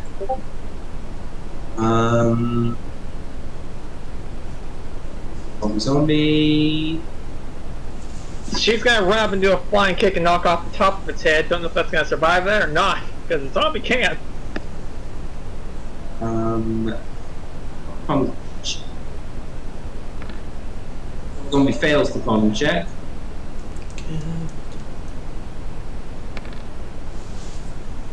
Rolls an 8. I believe that means it take a new reaction for its next turn. So zombie definitely looks like it's taking some serious damage. It's taken what? It took how many from? It took 7 from. 11. Sorry, it took 8. It took 8 from you. It took another 11 from you. Wow. Okay, so looks like its jaw's hanging off. One of its arms is loose. One of its legs seems to be dragging on the floor, broken beyond repair. It seems to be in a serious amount of well, I can't really say pain. Siri, I didn't. No, sorry, my iPad's now starting to go. I said Sirius, not Siri. Anyway, quiet, Siri. All right. So it's taken. Yeah, it's looking incredibly damaged. The zombie is weakly clawing at you guys, but it doesn't seem to be able to do very much of anything at the moment. It's in serious disrepair. But that reminds me, because I need to check something. I need to do 3 lovely con checks. The first one, I'm going to have to remember the last one because I do 1 con check because I couldn't remember it. It was DC plus 16. How did that one do? It did 6. Alright, zombies stay down. Sorry, I keep forgetting the others. The zombies keep getting back up. I need to keep checking that. But I just did that for the last zombie. I'm not doing it for the others because I couldn't remember how much damage they took. Okay, so that zombie stays there. This one's still up on his feet. Cameron, you're up. Unless Carrie, you have anything else to do? Nope. Okay. Okay, so... Cameron, you going to try the bells again? 5, 10, 15, 20, just for flavour. I don't know if I want to risk the toll dead again. I did get my light crossbow out, so I think I'm gonna go with that. As otherwise, it's kind of a bit of a waste switching. So yeah, I'm gonna go with my light crossbow. I would like to also use my Cardic inspiration as well with that, just because you never know. So well, you can roll first if it's a success. So you can roll first, and then you can just use Cardic. Okay, that's a hit. Okay, so I don't need to use the Cardic then. Okay, so that was a hit. So pew. That's a sound for sure. Okay. What does this look like? I've literally sort of just gone towards its grotesquely hanging off ear. It's nice and simple. I need to do a zombie. It arches. It takes the damage, but it still stays on its lurched, horrible feet. Okay. Other than that, I'm just gonna move 5, 10, 20. So yeah, I can definitely at least move back 5. I'll move back 5 and I'll end my turn. Okay, Melamon, you're up at least.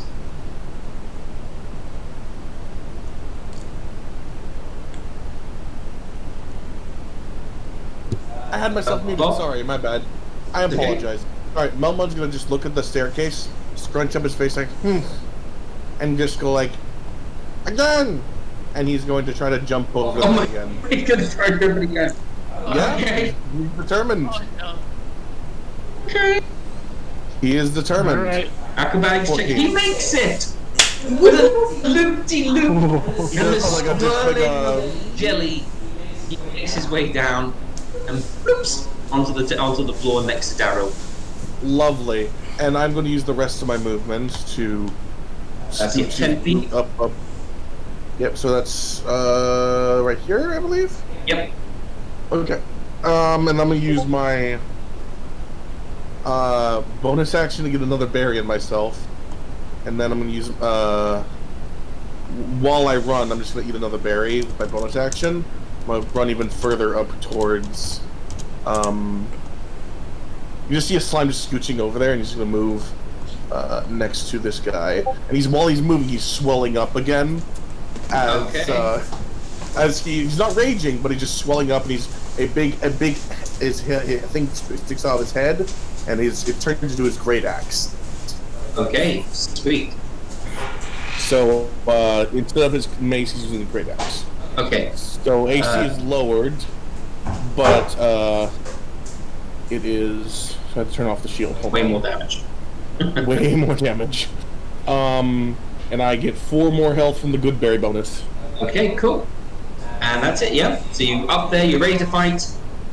Yeah, and there's just this big head hex just hovering over the zombie's head. He runs up. Yep. William, you're up. Okay, after Karen shot over my shoulder into the undead, it didn't kill it, but I'm gonna bring my shillelagh down, try to finish him off at advantage. What type of damage does shillelagh do? Is it magical? I don't think it's magical. I'll double check for you. It is. 25. That's a hit. For 7 bludgeoning. Okay, it's the beat. It is magical, but it's not radiant, so it's fine. Yeah, so he's going to do a fun check. Oh.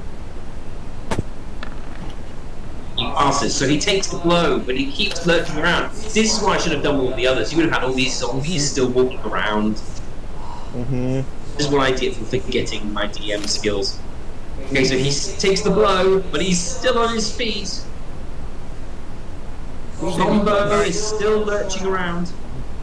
This guy's pretty beefy. Alright, that's the last of my turn. Alright, Kenari, you're up. Okay, so I'm going to... Whoop, not moving the map, I'm moving my thingy. So I am going to have her dash... well, not... Dash or move in, because don't forget she can shoot. I'm gonna have her move in and appear right next to Charon, and Okay, that's fine. seeing that there are 5 people surrounding one ghoul, going to and seeing how like in what rough shape it is, should she roll a perception check real quick just to... I think when you come in, you know that there's a zombie down there. And it's Yeah. By the way, I forgot to ask, what's your favorite enemy? undead. Okay, so you must...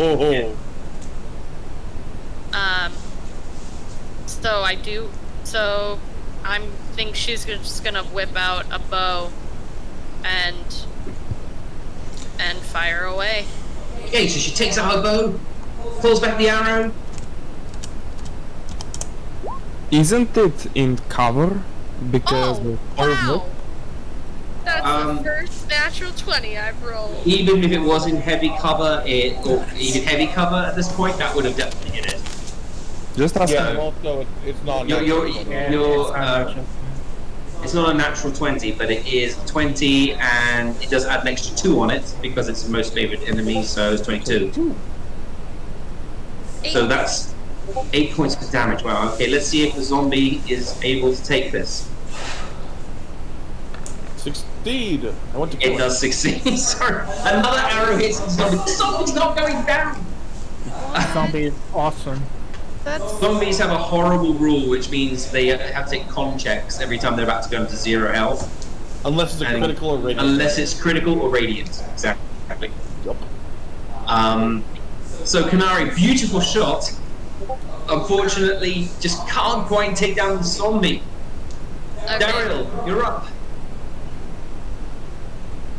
Oh, Daryl just kind of shakes her head and then steps to here. Hold on. 5, 10, 15, 20, 25, 30. And you know the deal. Yep. Eldritch Blast. 8, 9, 10, 11, 12. That's 12, that's a hit. 9 damage.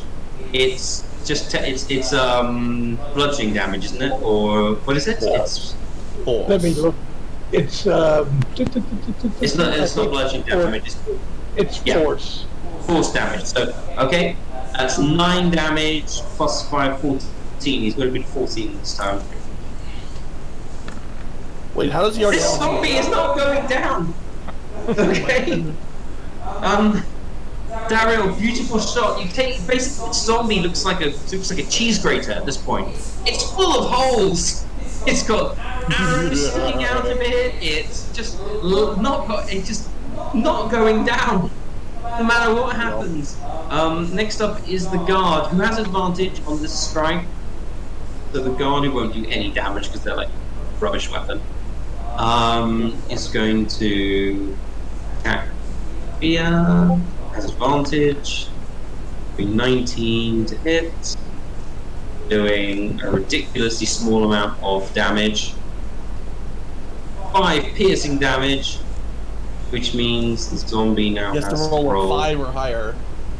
21. The zombie. Oh god! This zombie is my hero. This zombie's not going down. This is a zombie war. Now imagine if I had done this with the others. If I had done this with all of them, this would have been amazing. Imagine if you played the other zombies correctly.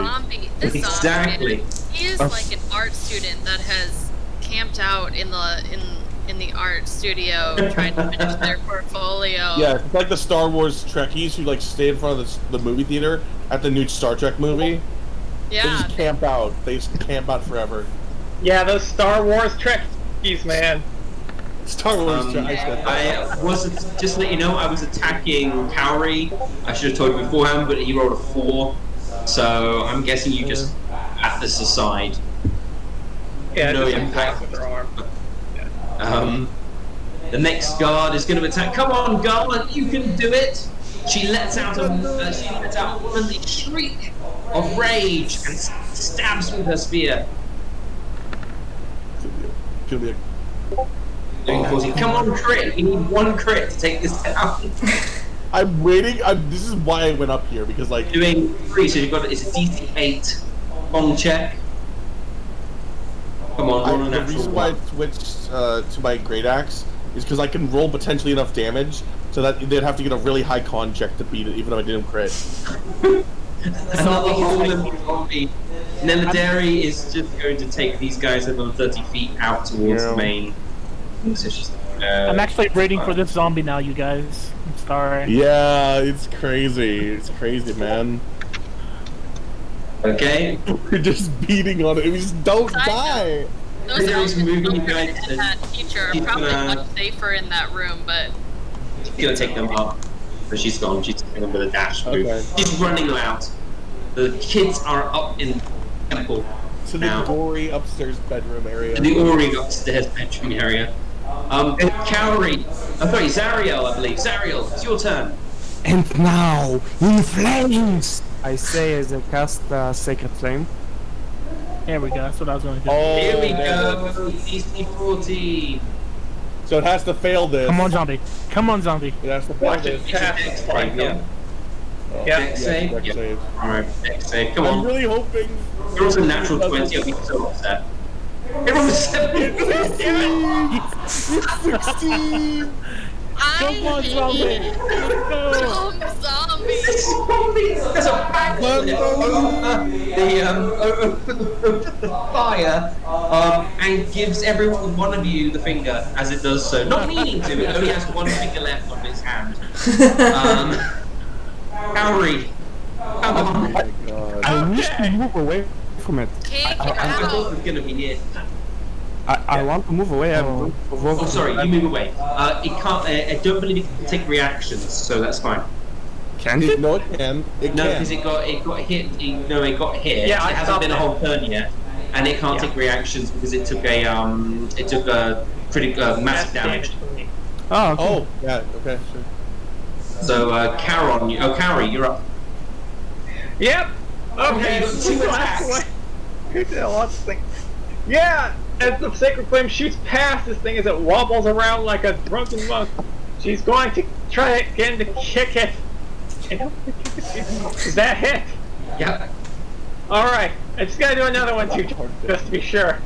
that's 2 hits. Roll this. 5 5 and a 7, 7. So 12 more it's a damage. DC. So it's a DC 10 and a DC 12. It has the drop. It has the break. Please. Okay, I so really. Oh, I'm guessing I can't use my card of inspiration on damage. No. first one it rolls a 14. Dodging and basically not dying, and the second one it rolls a roll a natural 1. It still rolls beats it. an 11. It lost. So it's No, DC it doesn't. It 12. fails because that's Oh, DC well, I thought the 12. first one was. It I thought fails. the first one was a 12. No, the first first one's 10. one was 5, and the second one was 7. So the first one just takes and lurches, and the last one, its head explodes like a ripe melon. No, if you punch it through the chest, man, she's like, Oh, you punch it to the chest. Like Okay. Kalima! Kalima! Yeah, you rip what remains of its tiny, soggy heart out. Yeah!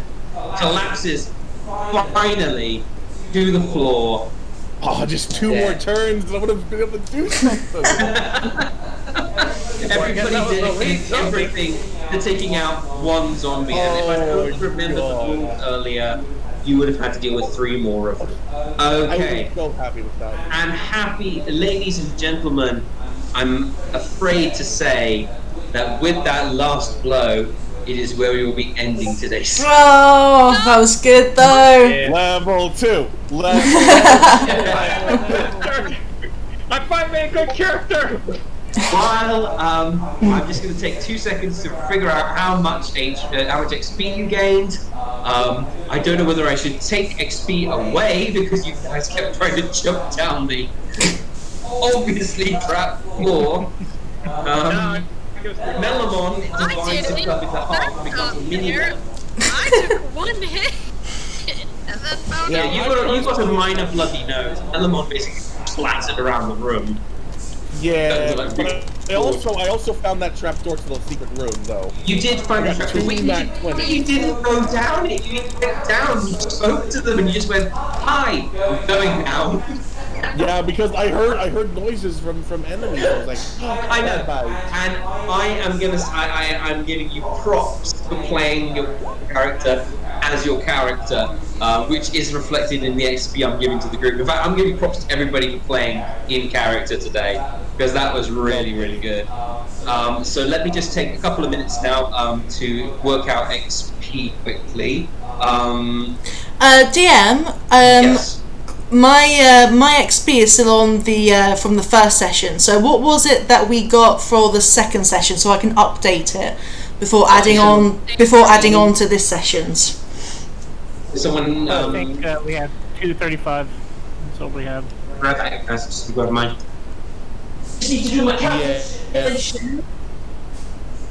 Yeah, we have 235 total at the moment. Wasn't it 90 for the first session and 120 for the second one? How do we get the other 25? No, it was 125 for this first session. Yeah. And then I don't know what you guys got for the second session. Yeah. Okay. 110, then it was 125. So you do this. What's at the end of the first session? I remember saying 90 for the combat. I don't know when we had one on. Because we got some there was some roleplay stuff that happened. Yeah, I've got 125 for the first session. Yeah. I don't remember what we got, but I got 235, and I trust Pat. Same here. Oh, I thought also have 235. Oh crap! Eventually. This is gonna be so great. I'm gonna have reckless. I'm gonna have danger sense. This is gonna be great. Yeah, guess what I get at level 2? Turn. It's lucky that I don't make you take a long rest. Yes. So useful. Kellum made a good point. Should we say bye to our wonderful viewers before we finish up the details? That is a good point. I have got the details. 1 second. Okay. I'm nearly done. I'll be right. And we have 7 players. So it's plus a bit. While he calculates, I just want to say that was really fun. Yeah. It was great. That was amazing. I'm honestly not even mad I took 8 damage there. I only wish it died sooner so we could finish the whole thing. Yeah. No, we were so close. We're so close. It's either that or There's just no rush it. skeleton. It's just and that would mean rushing character interaction. That would mean rushing everything. No, So you never want to do Yeah, that. I already feel like we kind of rushed the interaction with the elf children. Hey, Annie. Yeah. The battle. technically speaking, you were in combat. And I was like, maybe they'll find this room before they go down the steps. But everyone's like, just jump down. And so I have basically got 2 scenarios going on at once. Yeah. And unfortunately, in the full combat time, I had to rush that interaction because it's going on at the same time as. Otherwise, you guys would never have been able to get down to fight because it takes every round at 6 seconds. And I had a jack. Ah. Yeah. I'm Alright, so experience. I'm giving you 115 experience combat, 35 experience for finding the secret room, 15 experience for finally figuring out the trap, another 10 and 20, another 25 for interactions and character play. So in total we have 190 experience, people. And that's on top of the 235 from the last session. Yep. There's 190 XP added to you for all of your. I mean, you did a lot of combat this round. There was a lot of combat, but there was also character play, and also you guys worked with the traps and you tried to figure out ways around it, and even throwing bodies down it. So you have to take all that into account. And I loved all the role play in between the fights. So 190 XP, guys. I believe that means you level up. Ding ding ding. Does this also mean we have to roll for HP, or are we taking average? Sorry? Are we rolling for HP, or are we taking average? I would say take the average. I mean, you can roll, but you've got to roll in front of me. Okay, I will take average for now, because I have enough hit dice to do that. How do I edit my thing? Alright guys, so while everyone else is now figuring out how we've had a very exciting round, lots and lots of combat, an unkillable undead zombie who apparently did gymnastics in a previous life. So I'm going to say, guys, thank you very much for watching, you wonderful viewers. We absolutely love and adore you. Thank you for being with us this whole time. It was really, really fun. And so to our lovely viewers, thank you. Thank you. Yeah, thanks, guys. Thank you. My help, Thank you. And thanks also, everyone for watching. Thanks everyone for watching. So, bye everyone. And remember, as always, roll on to glory. We'll see you next week. Bye. Check out our channel. See you. Bye.